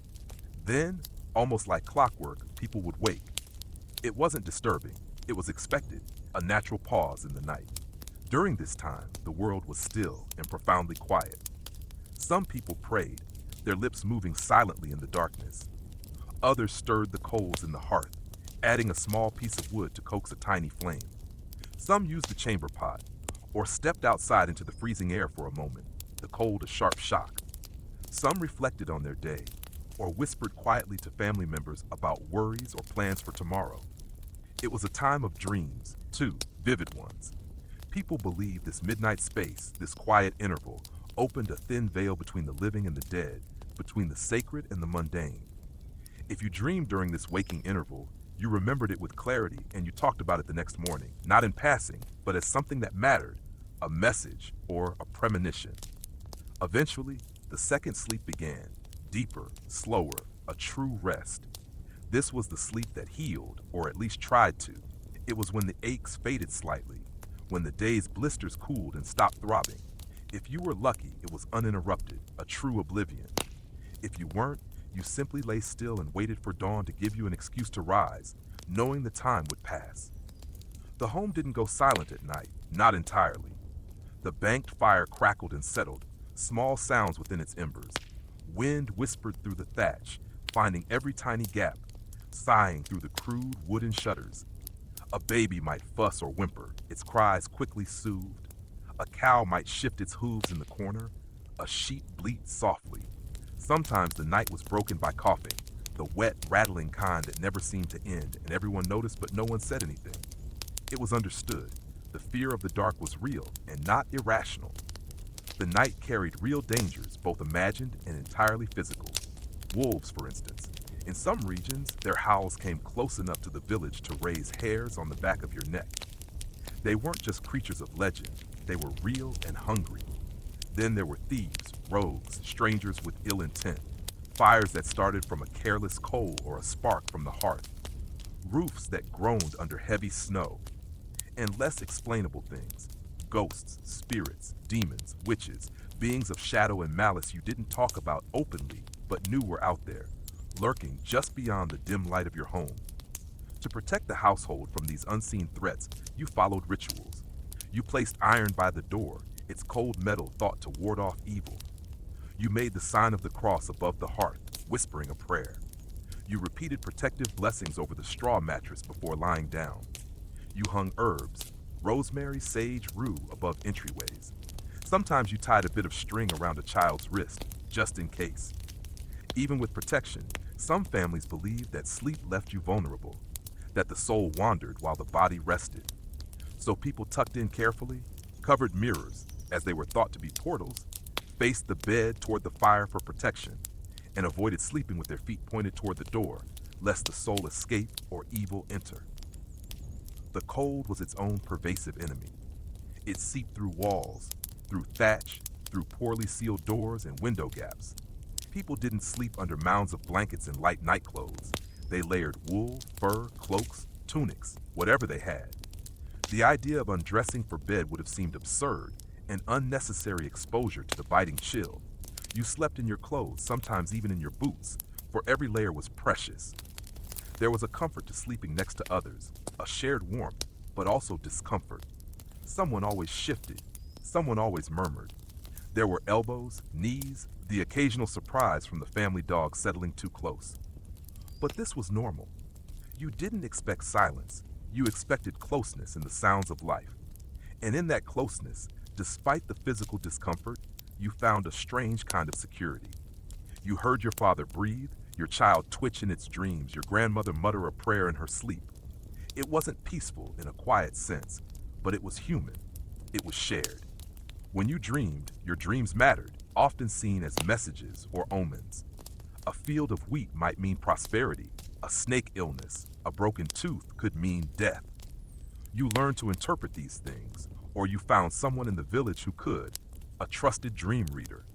The church had its own ideas. It warned that some dreams were from the devil, that sleep was a time when temptation could slip in. You were told to pray before bed, to avoid certain thoughts, to keep your soul ready in case the night was your last, because it could be. People went to sleep and didn't wake up. Illness could take hold while you rested. A fever could rise, a cough could deepen, and by morning someone might be gone, quietly, as if stolen by the night itself. This uncertainty gave every morning a slightly reverent tone. When the light finally returned, pushing back the shadows and the rooster cried out its ragged call and the coals were stirred back to life in the hearth, it meant you'd survived again. You sat up slowly. Every joint reminded you of your age, no matter how young you were.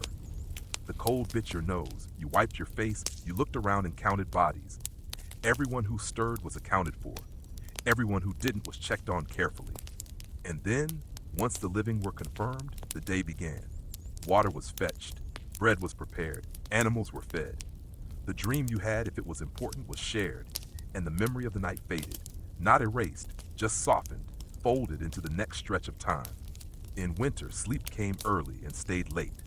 In summer, it shortened with the long daylight hours, but the rhythm remained.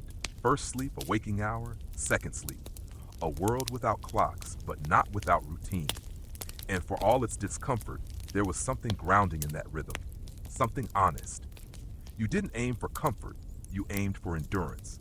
And if you happened to find rest along the way, a moment of warmth by the fire, a particularly quiet night where no wolves howled, a dream that didn't leave you afraid, that was a gift. One you didn't question, one you didn't expect to gain too soon. The gnawing belly, hunger and famine. Some years you're simply hungry. Other years you're in a famine. It's not the same. Hunger is manageable. It has rules. You stretch food, you ration what little you have, you hope for the next harvest for a better season. But famine breaks the rules. It's when the fields fail catastrophically, when the root cellar is utterly bare, when the last stored grain is gone, And there's no more pretending that next week will be better. It's when food becomes an idea, a tormenting memory, more than a tangible substance. In a medieval village, you often saw it coming, a slow, terrifying creep. It started in the spring, too much rain that drowned the young shoots, or none at all, baking the earth to a hard crust. The barley came up patchy, thin and stunted. The beans flowered briefly, then browned and withered. The cabbages cracked open too early, their leaves yellowing. The wheat heads stayed small, unfilling, bowed like they were already mourning something yet to come. You noticed. Everyone did. At first, no one said the word famine out loud, but the worried looks were exchanged, the quiet calculations made internally. How much is left from last year's meager stores? How much seed can we possibly keep for next planting? How much can we afford to eat today without starving tomorrow? The answers were never good. The hardest part was knowing what to do next, not just in winter, but even in summer, when the earth should be bountiful, because that's when you had to make impossible choices between planting the precious few seeds for a harvest that might never come, or grinding them into flour to feed your child one more bowl of something warm, just for today. And so the portions began to shrink. The stew got thinner, the bread got smaller, feeling lighter in your hand. The bowls didn't come back empty to the pot because they were wiped clean. They just came back less often to be refilled. You didn't panic, not yet. You told yourself this happened once before and you survived, or that another village might have extra, or that the manor stores could fill in the terrifying gaps. Hope was still on the table, just not much else. By August, with no signs of improvement, it became harder to ignore the truth. By September, when the harvest should have been, it became impossible. You stopped feeding the animals first, the ones that weren't immediately essential. The chickens were quiet, their scratching less vigorous. The goat's bleating grew hollow and weak. The dog, if you had one, stopped barking at strangers and started following you more closely, its eyes full of understanding, like it knew it was next. Bread became ritual. One loaf, often hard and crumbly, split 5 ways or more among the family. Everyone chewed slower, making each mouthful last. No one commented on the crust. Even the smallest crumb was swept up with reverence, brushed from the table to your palm. The stew was now mostly water, barely flavored. If it had color, it was from the pot itself. You boiled weeds from the fields. You meticulously ground roots dug from the hardest earth. You pulled up things you didn't recognize and desperately hoped they weren't poisonous. Some weren't. You didn't sleep through the night, not because you were afraid of the dark, but because your stomach reminded you every few hours that it was still empty, a constant gnawing pain. The children asked fewer questions, their usual demands silenced by the pervasive hunger. That's how you truly knew it was real. They didn't ask when the bread was coming. They didn't ask for honey. They didn't beg for stories. They sat close to the fire, hollow-eyed and stared. They learned how to wait. And your neighbors? You stopped seeing them outside. The village quieted further, the usual sounds of life fading. No more laughter in the lane, no more arguments about wandering sheep. Just the occasional weak cough or the faint crack of firewood from a dwindling pile. Famine didn't make people overtly cruel. It made them silent, each family withdrawn into its own struggle. Sometimes someone, with a flash of desperate luck, would bring back a scrawny rabbit or a small bird, or a handful of acorns that could be soaked and ground into bitter flour. You chewed them, even when they still tasted like desperation. You smiled anyway, not because it tasted good, but because it was something. You tried not to resent the manner, not openly. Sometimes they gave grain, sometimes they didn't, or gave only that which was moldy. The steward came around less. That was good and bad. Good because he wasn't there to take anything. Bad because he wasn't there to help either. His silence said more than words ever could about the Lord's priorities. The church did what it could. A small piece of bread after Mass, alms for the poorest, but they too were stretched thin by the widespread suffering. You prayed more, not always out of faith, but out of sheer repetition, the words of comfort when your hands were too tired to do anything else. Some left the village entirely, a desperate gamble, packed up what meager belongings they had, and wandered to find work or food, or God in some other, hopefully less afflicted land. Some returned, skeletal and broken, Most didn't. You never asked what happened to them. You were too tired to carry their story alongside your own. The body changes in famine. You feel your ribs first, not from the outside, but from within, like they're too close to your skin, too sharp. You stand up slower, your movements deliberate and heavy. You bruise easier, your skin papery and thin.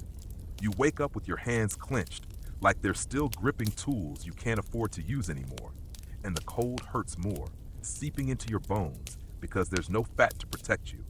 The fire is your best friend. You spend more time tending it than you ever did cooking on it. You sit close, you sleep facing it, you feed it even as your belly goes empty, because heat is the one luxury you can still provide for your family. By now, you've eaten everything that could be eaten. The roots, the weeds, the dried beans, the stale flour ground to dust. You've boiled bones 3 times over, hoping for a shred of marrow. You've soaked bark. You've baked famine bread that cracked your tooth. And when the food was gone, utterly gone, you looked to the things that weren't food but might become food in the right light. Leather boiled and salted. Not delicious, not satisfying, but technically chewable. You found a rat once scurrying in the corner of your hut. You didn't scream, you thanked God, a grim gratitude. Then you hid it, cooked it alone over a small flame, told no one. You still feel guilty, a faint, lingering stain, but you don't regret it. The dreams become strange, vivid, almost cruel. You dream of feasts, of tables laden with roast and fresh bread and sweet wine. You wake up chewing your tongue, the phantom taste lingering. You dream of boiling things over and over, even though you haven't boiled anything but water in 3 days. You dream of animals coming back to the fields, of green shoots breaking through snow. You dream of your childhood, when hunger was simpler, a temporary ache. And some nights, the worst nights, you dream of simply being full. You wake from those crying, a quiet, shameful sob. The graveyard grew slowly at first, then quickly, then too quickly to keep up. You knew someone had died when the church bell didn't ring. It meant there weren't enough hands to lift the rope or enough living to mourn properly. The grave was shallow, dug in frozen or rock-hard earth. The prayer was short, hurried. The mourning was silent. Everyone had their own hunger to manage, their own grief to stifle. You wanted to mourn, to keen, but you couldn't afford the emotion, held it back like everything else. Then, like every famine, it ended, not suddenly with a grand pronouncement, but steadily, slowly with the return of life. Rain came, a soft, persistent drizzle, and it stayed. The ground softened, drinking in the moisture. Seeds germinated, hesitant at first, then stronger. Plants reached up, weak but undeniably real, pushing through the soil. You had just enough energy to hope again, a faint spark in the weary emptiness. You saved the first harvest for others, children first, elders next. You took the smallest bowl yourself.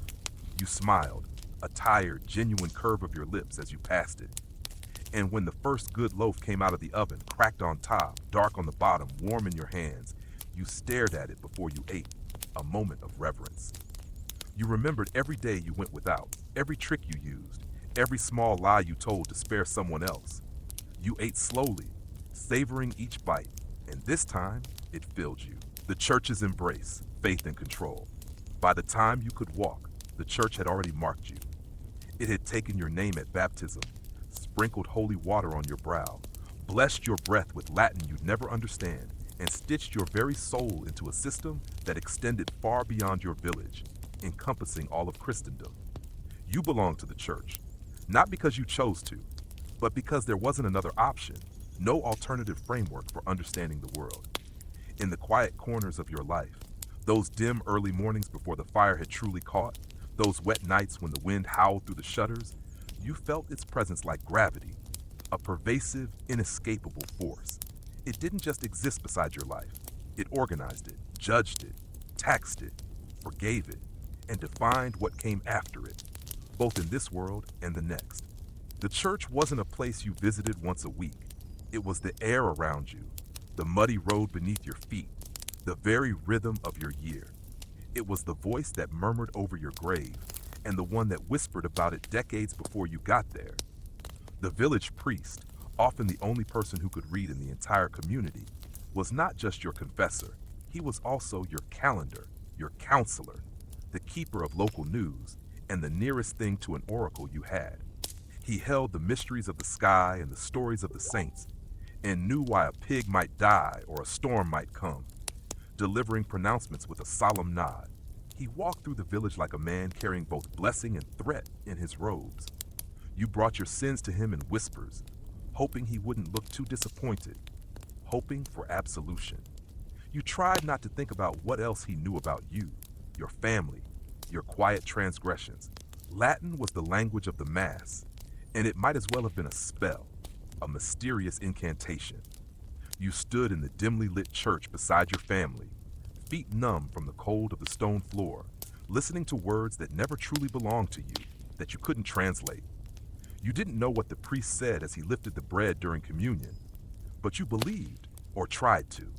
Something invisible had happened, a sacred transformation, that the bread wasn't bread, that the wine wasn't wine, that the murmuring of words and gestures could move the divine, could bring God closer. You didn't speak the words, but they moved through you anyway. You mouthed along where you could. You crossed yourself when the others did. You learned the rhythm of holiness, like someone learns the path to a well, without understanding every step. Trust only that you needed it to survive.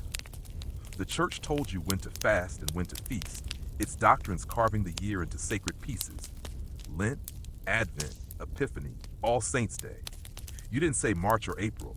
You said after Easter or near St. Michael's. It told you what you could eat, when you could eat it, and how guilty you should feel about enjoying it. 40 days without meat before Easter, a time of somber abstinence, followed by a feast so rich it made you dizzy, your stomach unaccustomed to such bounty. Friday fish, even if you lived nowhere near water, relying on expensive, imported salted herring. Almond milk for the wealthy during fast days, turnips and cold broth for everyone else.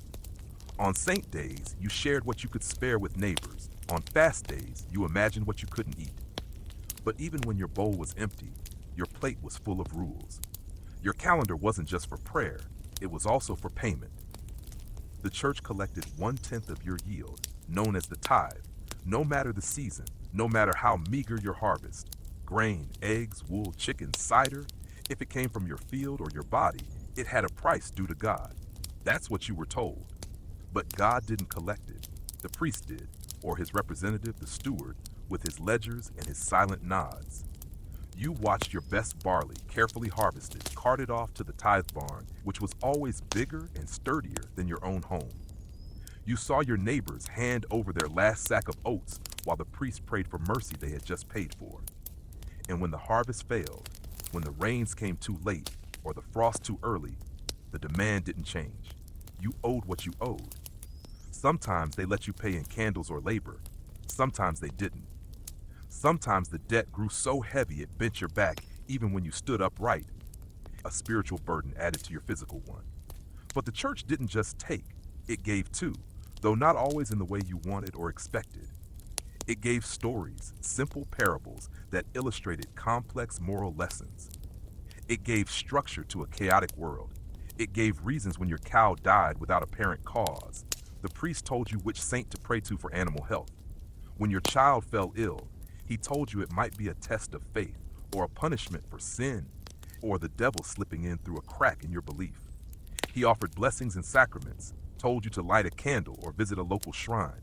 Sometimes he gave you a scrap of relic, an old bone, a tooth, a ribbon soaked in some forgotten martyr's blood. You held it like treasure, a tangible link to the divine. Sometimes it worked, or seemed to, and that was enough to ask again. There were saints for everything. Saint Apollonia for teeth, Saint Isidore for plowing, Saints for Sebastian for protection from plague. You didn't know where they were buried or exactly when they lived. You only knew their names and what they could fix. Their stories were half memory, half magic, told in flickering firelight by people who weren't sure where truth ended and legend began. You called on them when you had nothing else. You whispered their names as you stirred the pot or knelt in the field. You made solemn deals with them, promised bread or fasting, or a pilgrimage if only they'd help you this once. Sometimes they did, or seemed to, and that was enough to ask again. Pilgrimage was a holy journey, but also for a peasant, a rare way to leave your village for a few days. You stepped outside the same 5 miles you lived your entire life. You walked roads you didn't know, towards shrines you'd only heard of in distant tales. You carried your prayers with you, strapped to your back in a small bundle, clutched in your raw hands. You slept under hedges or in the damp corners of barns, mingling with other pilgrims. You arrived footsore and raw, stood before a venerated bone or a crude statue, and hoped something would shift inside you, a spiritual healing or a moment of clarity. Sometimes it did. You returned not always physically healed, but changed, or at least tired enough to believe you had been. Even death was a ritual choreographed by the church. When you felt it near, the cold creeping into your extremities, you sent for the priest. He came with oil and words of comfort. He touched your forehead, prayed over your weakening body, tried to ease your soul into what came next, guiding you towards salvation. Your family gathered close, the candles were lit, and the church bell might ring if someone had the strength to pull the rope. You were buried on sacred ground, in the churchyard, beside others who had walked the same hard path. And then came the masses and prayers for your soul. Your family lit more candles, paid for more prayers, hoped the priest remembered your name in his chants, because even in death, there were debts, spiritual ones. The church taught that your soul might not go straight to heaven. It might linger in purgatory, a shadowed hallway between suffering and salvation, a place of cleansing fire. You could wait there for years or centuries or longer, suffering for your earthly sins, unless someone helped, unless someone prayed, paid, lit enough candles, said your name often enough to pull you through to the light. And so your family paid what they could. The poor gave bread, the rich gave land, all to shorten a stay in a place no one had seen, but everyone feared. Because fear, too, was part of the church's gift. The church explained the world when no one else could. It told you why the rains failed, why your child didn't wake, why illness took the young and spared the cruel. It told you that suffering had purpose, that endurance was noble, that obedience had reward. It gave you structure in the middle of chaos, a divine order that made sense of hardship. And that structure, even when it burdened you, gave you peace. Not comfort always, but peace. You never questioned the church's power, not seriously, not out loud.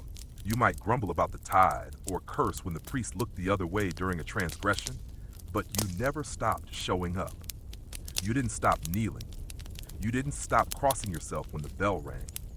Because if the church wasn't right, then the world had no shape at all, no meaning beyond endless toil. And a world with no shape was a terrifying thing.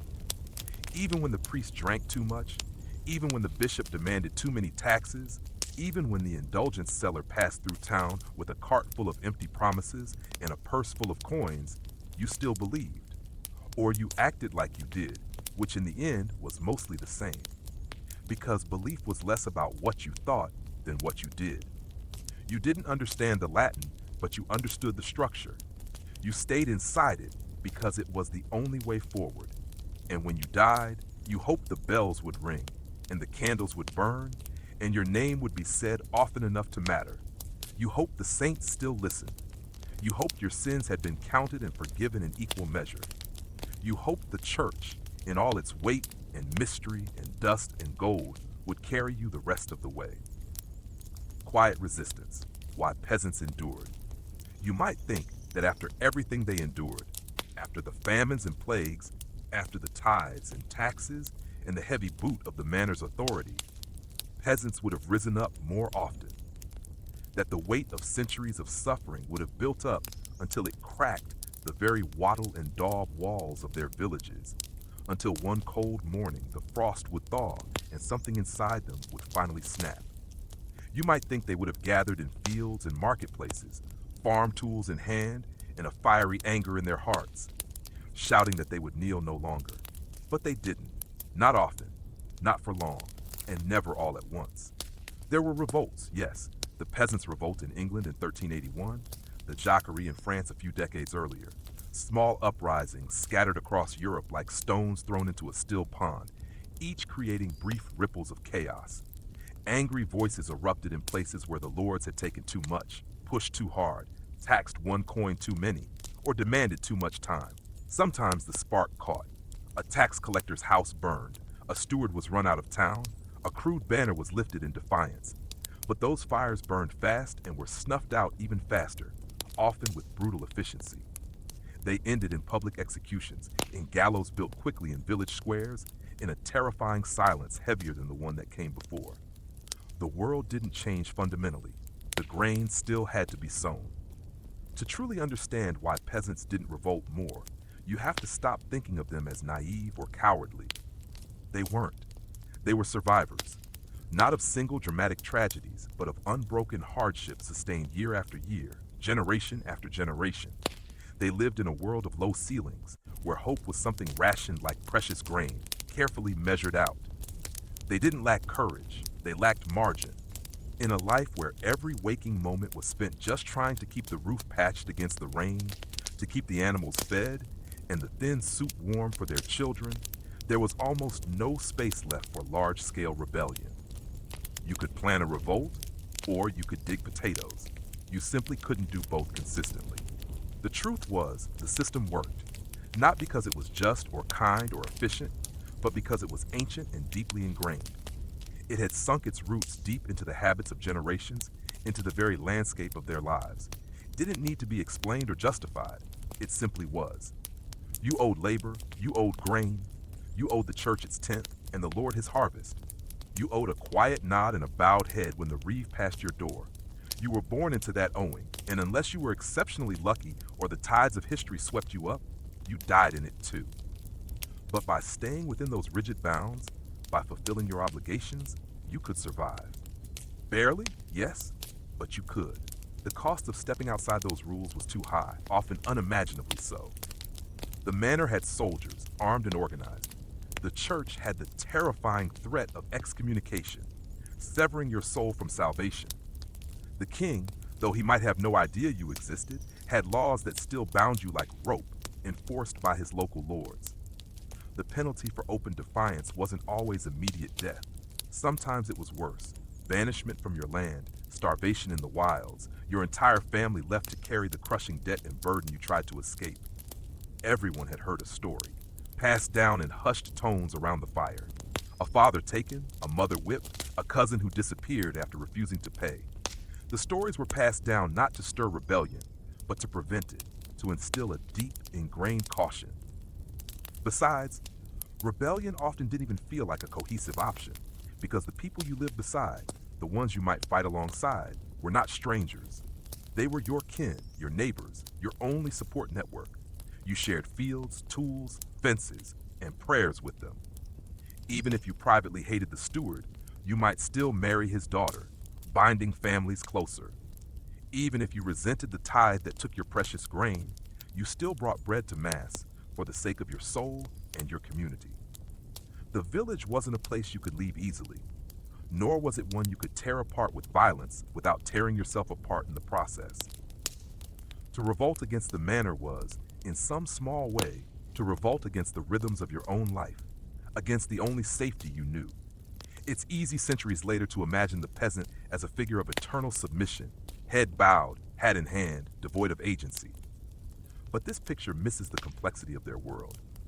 Submission wasn't servitude. It was often a form of active negotiation, a strategy for survival. Most peasants did not simply suffer passively. They adapted, they bartered, they bent, often to avoid breaking. They found cracks in the walls of the system and made homes in the spaces between the rules. A pig kept off the ledger, an extra sack of rye buried secretly in the earth, a bribe given in eggs rather than coin to a slightly less strict bailiff. These were the small, everyday rebellions they could afford. They were practical people. Their world was not governed by grand ideology or abstract notions of liberty, but by the relentless forces of weather, soil, and the demands of their bodies. The constant question was not what is just, but will this feed us through winter? And justice, if it ever came, was a luxury they didn't trust to arrive from above. Lords changed, priests were replaced, rules shifted with new decrees, but the wind still blew, the soil still needed turning, and children still cried from hunger. You didn't revolt against that. You endured it. The church played its part too, and perhaps more effectively than the sword. It taught that suffering was holy, a path to salvation, that endurance was righteous, a virtue in the eyes of God, that the meek would inherit the earth, though it never specified when. You were taught that your trials were not punishment but purification, a way to cleanse your soul, that your obedience in this fleeting, painful life would be rewarded not in this life, but gloriously in the next. And if the promise of heaven wasn't enough, the chilling threat of hell filled in the rest. Eternal fire, torment, gnashing of teeth, all waiting for the proud, the rebellious, the ones who dared to say no. And yet the peasants were not passive recipients of their fate. Their resistance was just quieter, woven into the fabric of daily life. They gossiped about the stewards, sharing grievances and frustrations in hushed tones. They sang rude songs about the Lord's habits and misfortunes, a cathartic release of resentment. They laughed when the priest stumbled on a sermon, a brief moment of human vulnerability for a figure of authority. They told stories at night of better days and better men, upholding ideals in their folklore. They found dignity in the smallest acts, a shared crust of bread given freely, a well-timed silence when questioned by authority, a field tended just a little differently than the rule book said, an assertion of their own knowing. Their rebellion was, fundamentally, in the way they survived despite it all, not because they fully accepted the system, but because they made it bend just enough to let them breathe.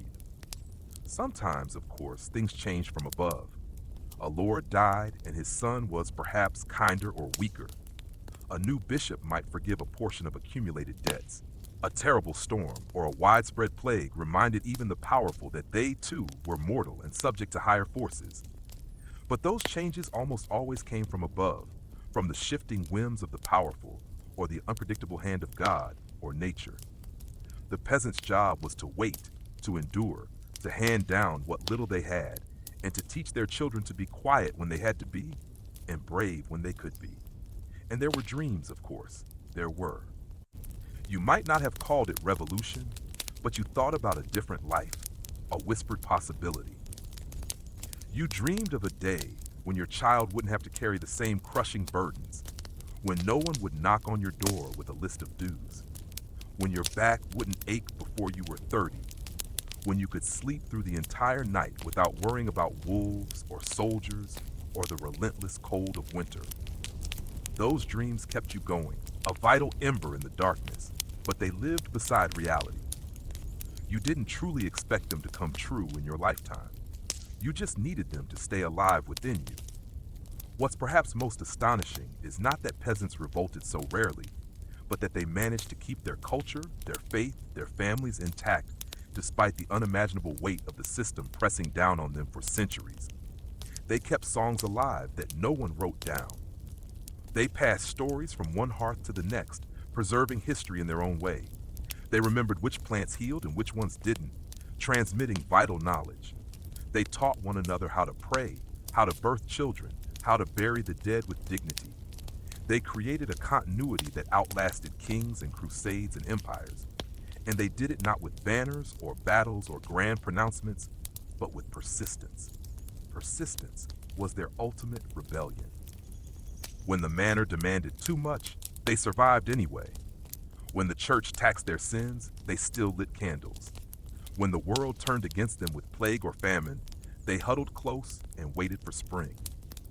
The fields may have belonged to someone else, but the soil still remembered their hands. Revolution didn't live in them the way it would in later centuries, in the fiery speeches of radicals or the marching slogans of crowds. But there was a different kind of strength in the way they endured. To live a life of hardship without letting it harden you completely was its own kind of defiance. To kneel not because you were weak, but because you knew you could rise again tomorrow. That too was a profound form of resistance, and so they endured quietly, without monuments or songs written in their names. They endured in the rhythm of the plow, in the smoke rising from cottages at dusk, in the lullabies sung beside dying fires. They endured in stories whispered to children who would grow up and tell them again. History often forgets them, or folds them into a footnote beneath kings and conquests. But the peasants were the thread that held the tapestry together. Without them, there would have been no harvests, no cathedrals, no armies to march under banners. They built the world even as they were kept from owning it. They may not have overturned their lords, but they outlasted them. And maybe that is revolution enough. Beyond the hearth, village community and custom. While your hearth was undeniably the warm, smoky heart of your immediate family, a sanctuary of sorts against the biting elements in the vast, often hostile world outside, your true existence, your very identity, extended profoundly beyond the hearth. It encompassed the intricate living web of your village community and its ancient customs. This was your wider family, your tribe, your enduring kin, bound not merely by bloodlines, though kinship was strong and deeply honored, but by shared necessity, by physical proximity that meant you could hear your neighbor's laughter or cries, and by an ancient invisible tapestry of unwritten rules, mutual obligations, and deeply ingrained traditions. Life here was profoundly communal, a stark, fundamental contrast to the distant, individualistic world of lords, knights, and merchants. Every sunrise brought not just the relentless demands of your own small, cultivated plot, but the silent, understood demands of your collective existence, a constant reminder that no one survived alone in this harsh land. The village itself was less a collection of independent households and more a single breathing organism, its very survival depending on the health, strength, and continuous cooperation of each of its constituent parts. Your neighbors weren't just faces you passed in the muddy lane on the way to the well. They were the calloused hands that would help rebuild your wattle and daub roof after a particularly violent storm, their shared effort making light work of a task impossible alone. They were the voices that would mourn with you at a funeral, their tears mingling with your own, offering a profound, wordless comfort in shared grief. They were the watchful eyes that would mind your younger children while you worked the distant, demanding fields, a crucial trust. The very physical layout of the village fostered this intrinsic closeness. Homes were often clustered tightly, a warm, defensive huddle of rough-hewn structures against the vast, sometimes terrifying wilderness that pressed in on all sides. Paths crisscrossed intimately between dwellings, worn smooth by generations of bare feet, wooden clogs, and the occasional hoof, inviting easy interaction and constant oversight. There were few secrets in a community where every life was lived in plain sight. Daily life was punctuated by a myriad of shared activities and unspoken social contracts, a complex etiquette of rural living passed down since time immemorial. The communal well, often located centrally near the oldest oak or the largest stone, was far more than just a source of precious water. It was the daily gathering point, particularly for women, who would come with their heavy earthenware jugs, their arms aching, often making multiple trips throughout the day.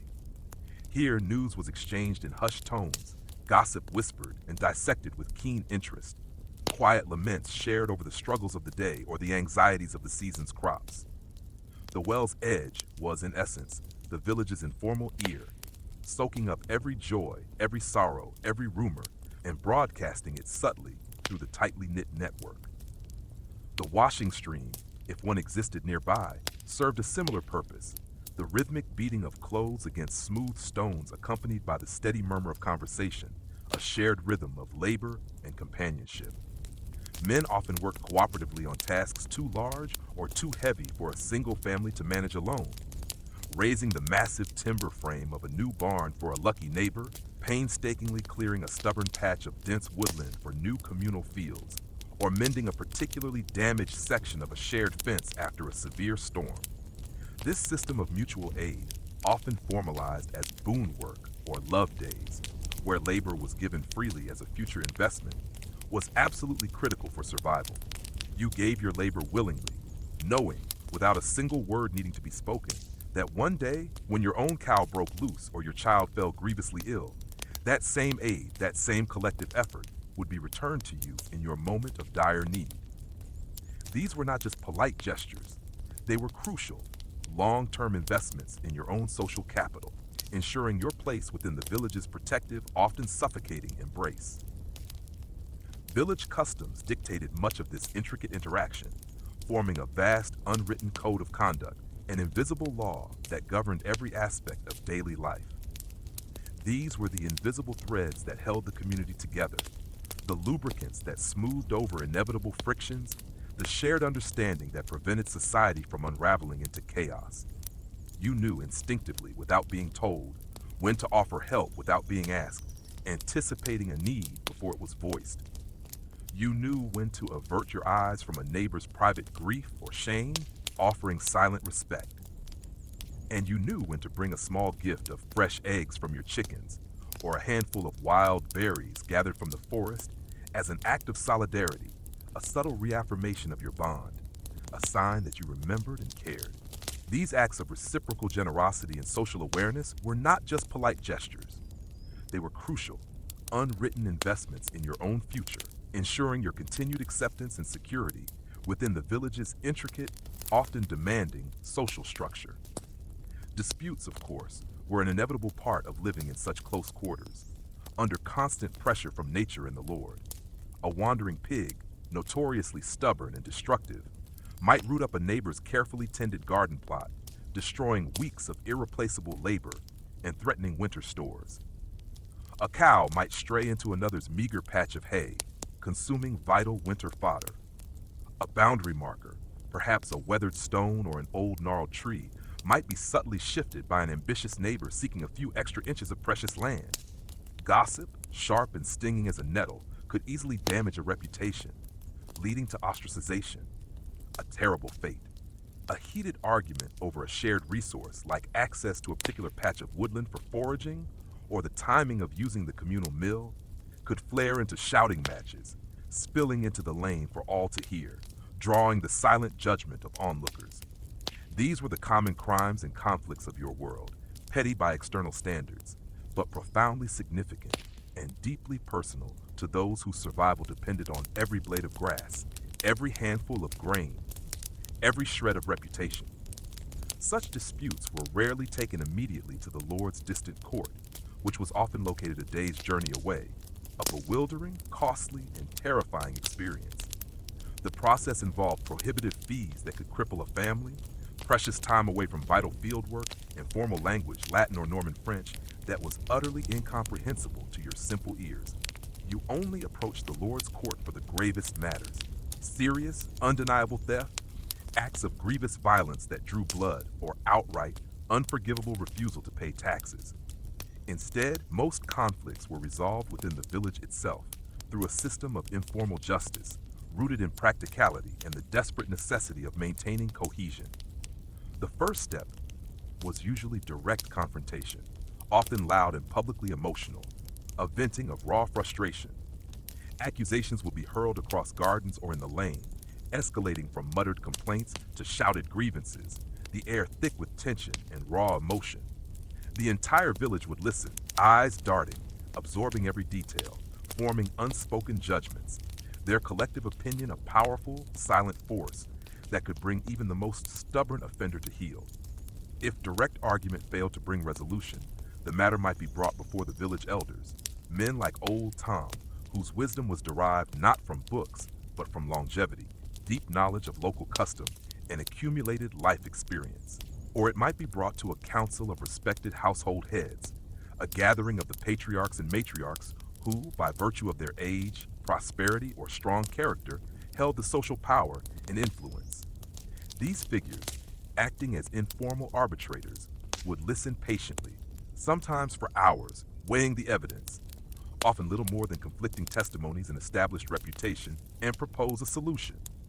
This solution almost always favored communal harmony over strict individual rights or abstract notions of justice, aiming to restore balance and prevent festering resentment that could poison the entire community. A wandering pig's owner might be ordered to compensate the gardener with a measure of grain from his own dwindling stores. A subtly shifted boundary stone might be moved back publicly, a quiet shaming that reinforced established norms. The immense pressure of communal disapproval, the quiet, collective judgment of your peers, was a far more powerful deterrent and enforcer than any written law, for no one could afford to be ostracized or viewed as unreliable in a world where mutual aid and a good reputation were directly linked to survival. More serious local transgressions, such as stealing a precious tool or a significant amount of grain from a neighbor's hutch, might be handled by the reeve or bailiff, officials appointed by the Lord but often chosen from among the wealthier or more influential peasants themselves. The reeve managed the lord's property directly in the village, overseeing corvée labor, collecting dues, and maintaining basic order. The bailiff had broader administrative and sometimes judicial duties for the whole manor, acting as the lord's direct representative, a bridge between the peasant world and the feudal power structure. These were figures of authority, often resented, walking a fine, treacherous line between serving the lord's interests and managing their peasant peers whose lives they shared. They might impose a small fine, payable to the lord, of course, demand additional labor on the lord's fields as punishment, or order a public reprimand, a humiliating exposure of wrongdoing designed to deter others.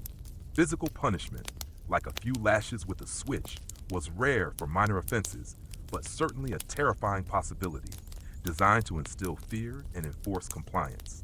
Formal court was held periodically, perhaps once a month or quarterly, at the manor house, a long, arduous day's journey for many, and presided over by the steward or sometimes, on rare, terrifying occasions, by the lord himself. All villagers were expected to attend, making it a form of communal assembly as well as a place of justice, a stage for the lord's power. Here, formal accusations could be made, solemn oaths sworn on holy relics, and verdicts delivered with a finality that brooked no argument. The court dealt with larger matters, serious disputes over land tenure, violent assaults that drew blood, more significant thefts, violations of specific manorial custom, like the dreaded offense of secretly grinding grain at home instead of paying to use the lord's mill, or instances of open defiance against the lord's authority. Punishments could be severe, larger fines that could ruin a family for generations, seizure of precious property, increased labor services that crippled a household, or even expulsion from the manor, a death sentence in all but name, casting you into a world with no place for vagrants or landless peasants. For very serious crimes like murder, arson, or outright rebellion against the crown, you might be handed over to the king's royal court, a terrifying, distant, and utterly alien system of justice, a journey from which few returned, and those who did were forever changed. Despite the formality and occasional brutality of the manorial court, its primary function was less about abstract justice and more about maintaining order, ensuring the lord's consistent revenue, and enforcing his absolute authority over his domain. It provided a necessary structure for resolving conflicts that, if left unchecked, could destabilize the village and threaten the crucial flow of goods and labor to the lord. You learn to navigate this system with extreme caution, to be circumspect in your dealings, to endure minor injustices without open complaint, to present your case simply and humbly if you had to, and to accept the verdict with a bowed head and a quiet heart, for argument or defiance usually only made things worse, drawing more unwelcome attention and harsher penalties. This local style of justice, rooted in ancient custom, communal necessity, and enforced by the ever-present, often arbitrary power of the Lord, was a harsh but predictable part of your life, ensuring that even in the absence of written laws you could understand, a brutal form of order prevailed. It was the rough, unyielding framework that allowed your community to endure, to cling to its fragile existence. The hand skill, crafting a peasant's world. In your medieval life, nothing came easily, and almost everything you used, wore, or relied upon was either painstakingly grown from the earth, carefully foraged from the wild, or painstakingly made by hand. There were no bustling shops filled with mass-produced goods, no quick fixes for a broken tool beyond immediate ingenious repair. Your world, in its very essence, was built by the accumulated skill of hands, a profound ancestral knowledge passed down through generations, a testament to ingenuity born of constant, unrelenting necessity. Every object you owned, from the crude wooden bowl you ate your meager pottage from, to the coarse garments on your back, represented hours of patient labor and a profound understanding of natural materials. Take clothing, for instance.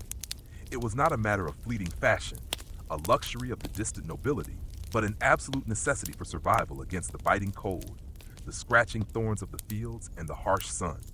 The raw material was primarily wool, shorn from the village sheep in late spring or early summer, a communal shearing day filled with the bleating of animals and the rough texture of freshly cut fleece.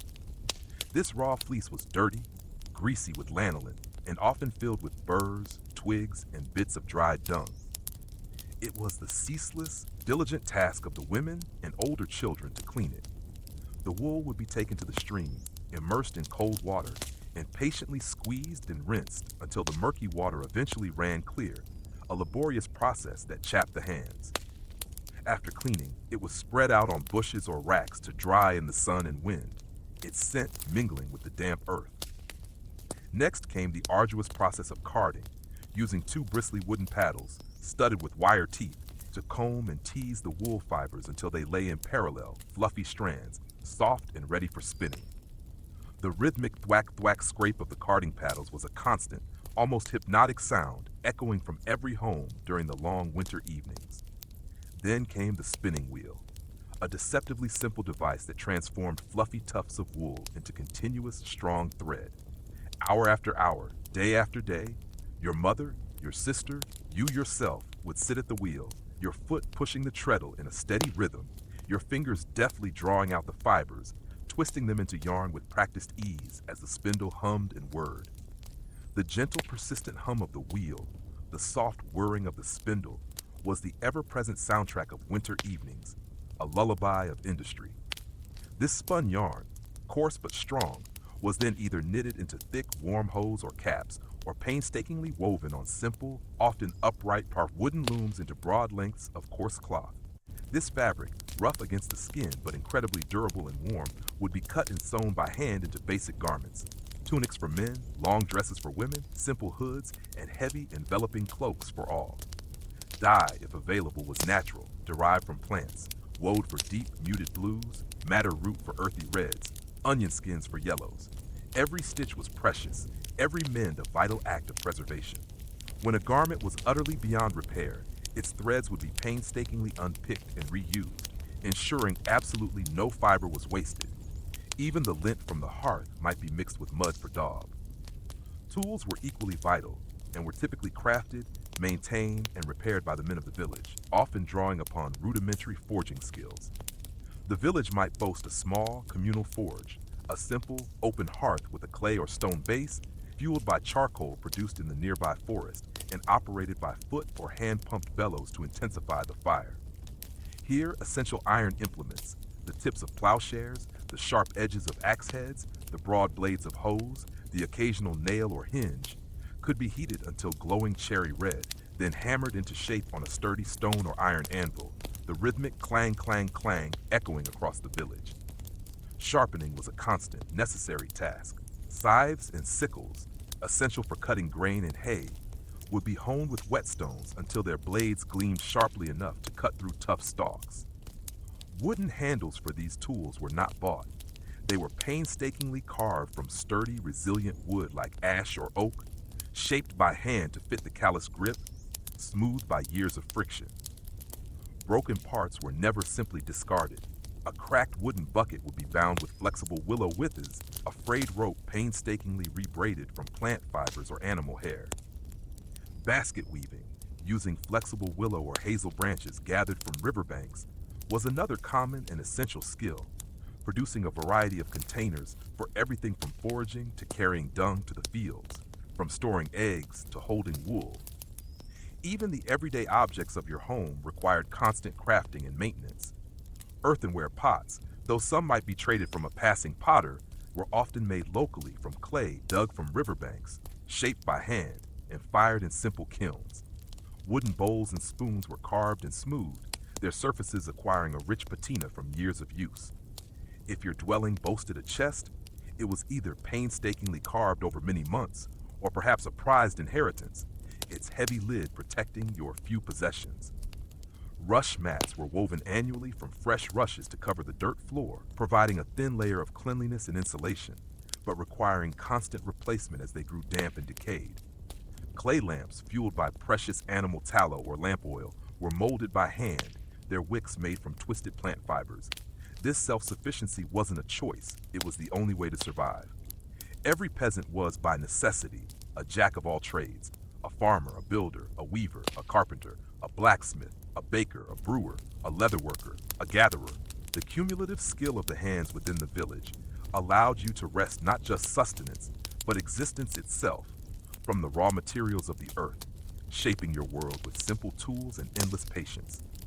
The calluses on your palms, the dexterity in your fingers, the ingrained knowledge of materials and processes, these were your true wealth, your constant companion in a world where everything had to be earned, transformed, and maintained by the tireless effort of human hands. The meticulous processes involved in crafting were rarely taught in formal lessons. Instead, they were absorbed through a lifelong apprenticeship of observation and practice. As a child, you would have watched your parents and elders, their hands moving with an efficiency born of repetition. You'd mimic their movements, first clumsily, then with growing confidence. The smell of wet wool, the resistance of stubborn wood under a dull knife, the bite of a cold chisel against iron. These sensory experiences became deeply ingrained, part of the very language of your existence. There was an intuitive understanding of the properties of different timbers: oak for strength in a house frame, willow for flexibility in baskets, ash for tool handles that needed both resilience and a certain spring. You knew which clays would hold their shape without cracking in the primitive kilns, and which reeds from the river would make the best, most watertight thatch. Every raw material in your immediate environment had a potential use, and it was your skill, your very ingenuity, that unlocked it. The hides from the occasional slaughtered animal, or from wild game caught in a snare, were not discarded. They would be scraped clean of flesh and hair, then tanned using methods often involving animal brains, urine, or tree bark, a pungent, laborious process that could take weeks. The resulting leather, though crude by modern standards, was invaluable for patching boots, making simple belts, or crafting tough protective aprons for tasks like blacksmithing. The sinews could be dried and twisted into strong cordage, perfect for bowstrings or for binding tools. Even the bones might be carved into simple pins, needles, or buttons. Wood, of course, was omnipresent. Beyond structural timbers and tool handles, it formed the basis for almost everything else. The communal woodland rights were fiercely protected, allowing for the gathering of fallen branches and the occasional felling of smaller trees. From these, you carved your wooden spoons and bowls, smoothed by countless meals. Wooden platters, simple and round, served as individual eating surfaces. Repairing a wheel on your ox cart, a crucial piece of farm equipment, involved skilled carpentry. Selecting the right timber, shaping spokes and rim sections, and assembling them with pegs and a keen eye for balance. Hinges for doors, though often crude leather straps, might occasionally be fashioned from wood or from simple wrought iron if a blacksmith's skill was available. The very furniture of your home, benches, a rough table, the bed frames, was a testament to basic, functional carpentry shaped by necessity rather than aesthetics. The constant need for self-sufficiency meant that every household head, regardless of gender, possessed a foundational understanding of multiple crafts. While women predominantly managed textile production and food preservation, and men focused on tools, carpentry, and heavy building, the lines could blur. A strong woman might assist with daubing walls, her hands just as adept. A man might help with the painstaking process of weaving simple mats or nets. This shared pool of knowledge and skill ensured that if one member of the community was incapacitated, others could step in to fill the gap, maintaining the fragile ecosystem of labor. The satisfaction in this work was not found in wealth or recognition, but in the tangible outcome: a warm cloak against the winter wind, a sharp scythe that cut swiftly, a sturdy pot that held the family's vital pottage. There was a quiet pride in a tool that felt balanced in your hand, a basket that didn't leak, a garment whose stitches held firm despite years of wear. This was the quiet language of competence, understood and respected by your peers. It was a language spoken not in words, but in the honest products of relentless hand skill, shaping a world of necessity out of the very fabric of the earth itself. Every day was a testament to human ingenuity, a slow, patient defiance against the relentless forces of decay and scarcity. A child's burden, growing up in the village. Childhood in your medieval village was not a time of carefree play and endless learning, as it might be in the distant, imagined world of lords and ladies depicted in gilded books. From the moment you could toddle, From the very first unsteady steps across the packed earth floor of your home, you began to bear a child's burden, growing up swiftly, almost imperceptibly, into the relentless cycle of labor and responsibility that defined peasant life. There was no concept of a separate childhood as we understand it today, marked by formal education, prolonged innocence, or leisure dedicated solely to self-discovery. Instead, you were regarded as a miniature adult, a small yet vital contributor to the household's survival, learning by observation and immediate necessity, integrated fully and seamlessly into the demanding fabric of the family and village community. Your very existence was a form of continuous apprenticeship. From the very earliest age, around 3 or 4 years old, when your legs were barely strong enough to carry you steadily, you would be given small, manageable tasks. Your earliest lessons weren't drawn from books or learned in a schoolroom, for such things did not exist in your world. They were absorbed intuitively through watching your parents and older siblings mimicking their movements with clumsy but determined effort. You'd learn to gather firewood from the edges of the forest, picking up twigs and small branches dropped by the wind, carrying them in bundles almost as big as yourself back to the ever-hungry hearth. The feel of rough bark, the faint scent of damp earth, the growing weight in your small arms. These were your first physical lessons. You'd be taught to fetch water from the communal well, carrying small earthenware pitchers, careful not to spill a single precious drop of the vital liquid, learning the path to the well and the art of balancing the container. In the garden plots near the home, your small fingers would be nimble enough to pick berries, gather herbs for the pottage or medicine, or pull out the most obvious weeds, even if you couldn't tell all the edible plants from the dangerous ones yet. These seemingly insignificant chores were, in truth, your introduction to the constant, pervasive work that was the backbone of your world. As you grew, roughly from ages 5 to 10, your responsibilities would increase steadily, expanding beyond the immediate confines of your home. You'd be tasked with caring for younger siblings, a heavy responsibility that often fell to the eldest girls, but sometimes boys too. You'd carry them on your hip, soothing their cries with simple lullabies, watching over them tirelessly while your parents worked the distant fields, their labor too precious to be spent solely on childcare. This was a critical role, ensuring the survival of the next generation. You'd help with the animals, scattering grain for the ever-hungry chickens, leading the docile goat to pasture along a familiar path, perhaps even learning to milk a patient cow, your small hands growing accustomed to the warmth of its flank. You'd learn to churn butter in a simple wooden churn, to press cheese from fresh milk, to carry heavy pails of water from the well or baskets of produce from the fields back to the home. The rhythm of your days would be filled with these ceaseless chores, a constant hum of small duties, each one contributing directly and visibly to the family's precarious survival. Your toys were simple, crafted from natural materials, a carved wooden doll, a stick horse, pebbles arranged in patterns, mud molded into shapes, a small woven basket. Play itself was often a subconscious form of mimicry, practicing the very chores that would soon become your full-time labor, a rehearsal for the adult life that awaited. Running through fields, climbing trees, splashing in the stream, these moments of fleeting freedom were interspersed with the constant demands of responsibility. Formal education was non-existent. You would not learn to read or write, for there were no schools in your isolated village, no teachers, and no one saw the need for such skills in a life dedicated to the soil and the cycles of nature. The few who could read were the priest, the Lord's steward, or perhaps a rare passing merchant. Instead, your education was profoundly practical, a hands-on apprenticeship in the ancient craft of survival. Boys, from a very early age, would begin to learn farming skills from their fathers and older male relatives. They'd be taught how to guide the plow through stubborn earth, feeling the resistance in their arms, how to sow seed evenly with a practiced hand, how to scythe hay without cutting their own feet, how to mend a fence using interwoven branches, or handle a hammer.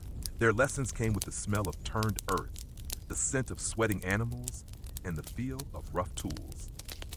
Girls, conversely, would learn the complex art of household management from their mothers and older female relatives, How to spin wool, how to weave cloth, how to cook the endless pottage, how to preserve food, how to tend the family garden with its vital herbs and vegetables, and how to prepare rudimentary remedies for sickness.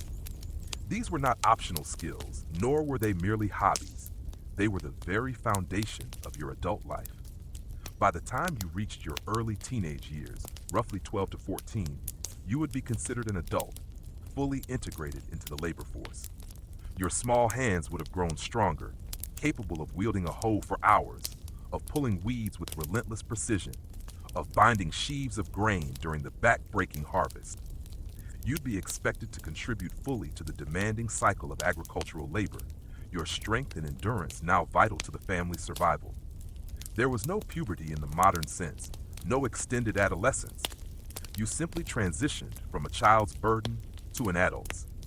You might, at this age, begin to help with the communal tasks of the village, contributing to the haymaking or assisting with building repairs, your place in the wider community solidifying. Childhood in the medieval village was a brief, harsh apprenticeship. It instilled a deep, innate understanding of the rhythms of nature, the value of hard labor, and the absolute necessity of community. It was a childhood shaped by the earth, by hunger, by cold, and by the constant presence of work. Yet within this demanding existence, there were moments of simple joy. The warmth of the hearth on a winter night, the sweet taste of wild berries picked in summer, the comfort of a shared story, the quiet pride in a task well done. These fleeting moments were the true treasures of your youth, precious in their scarcity.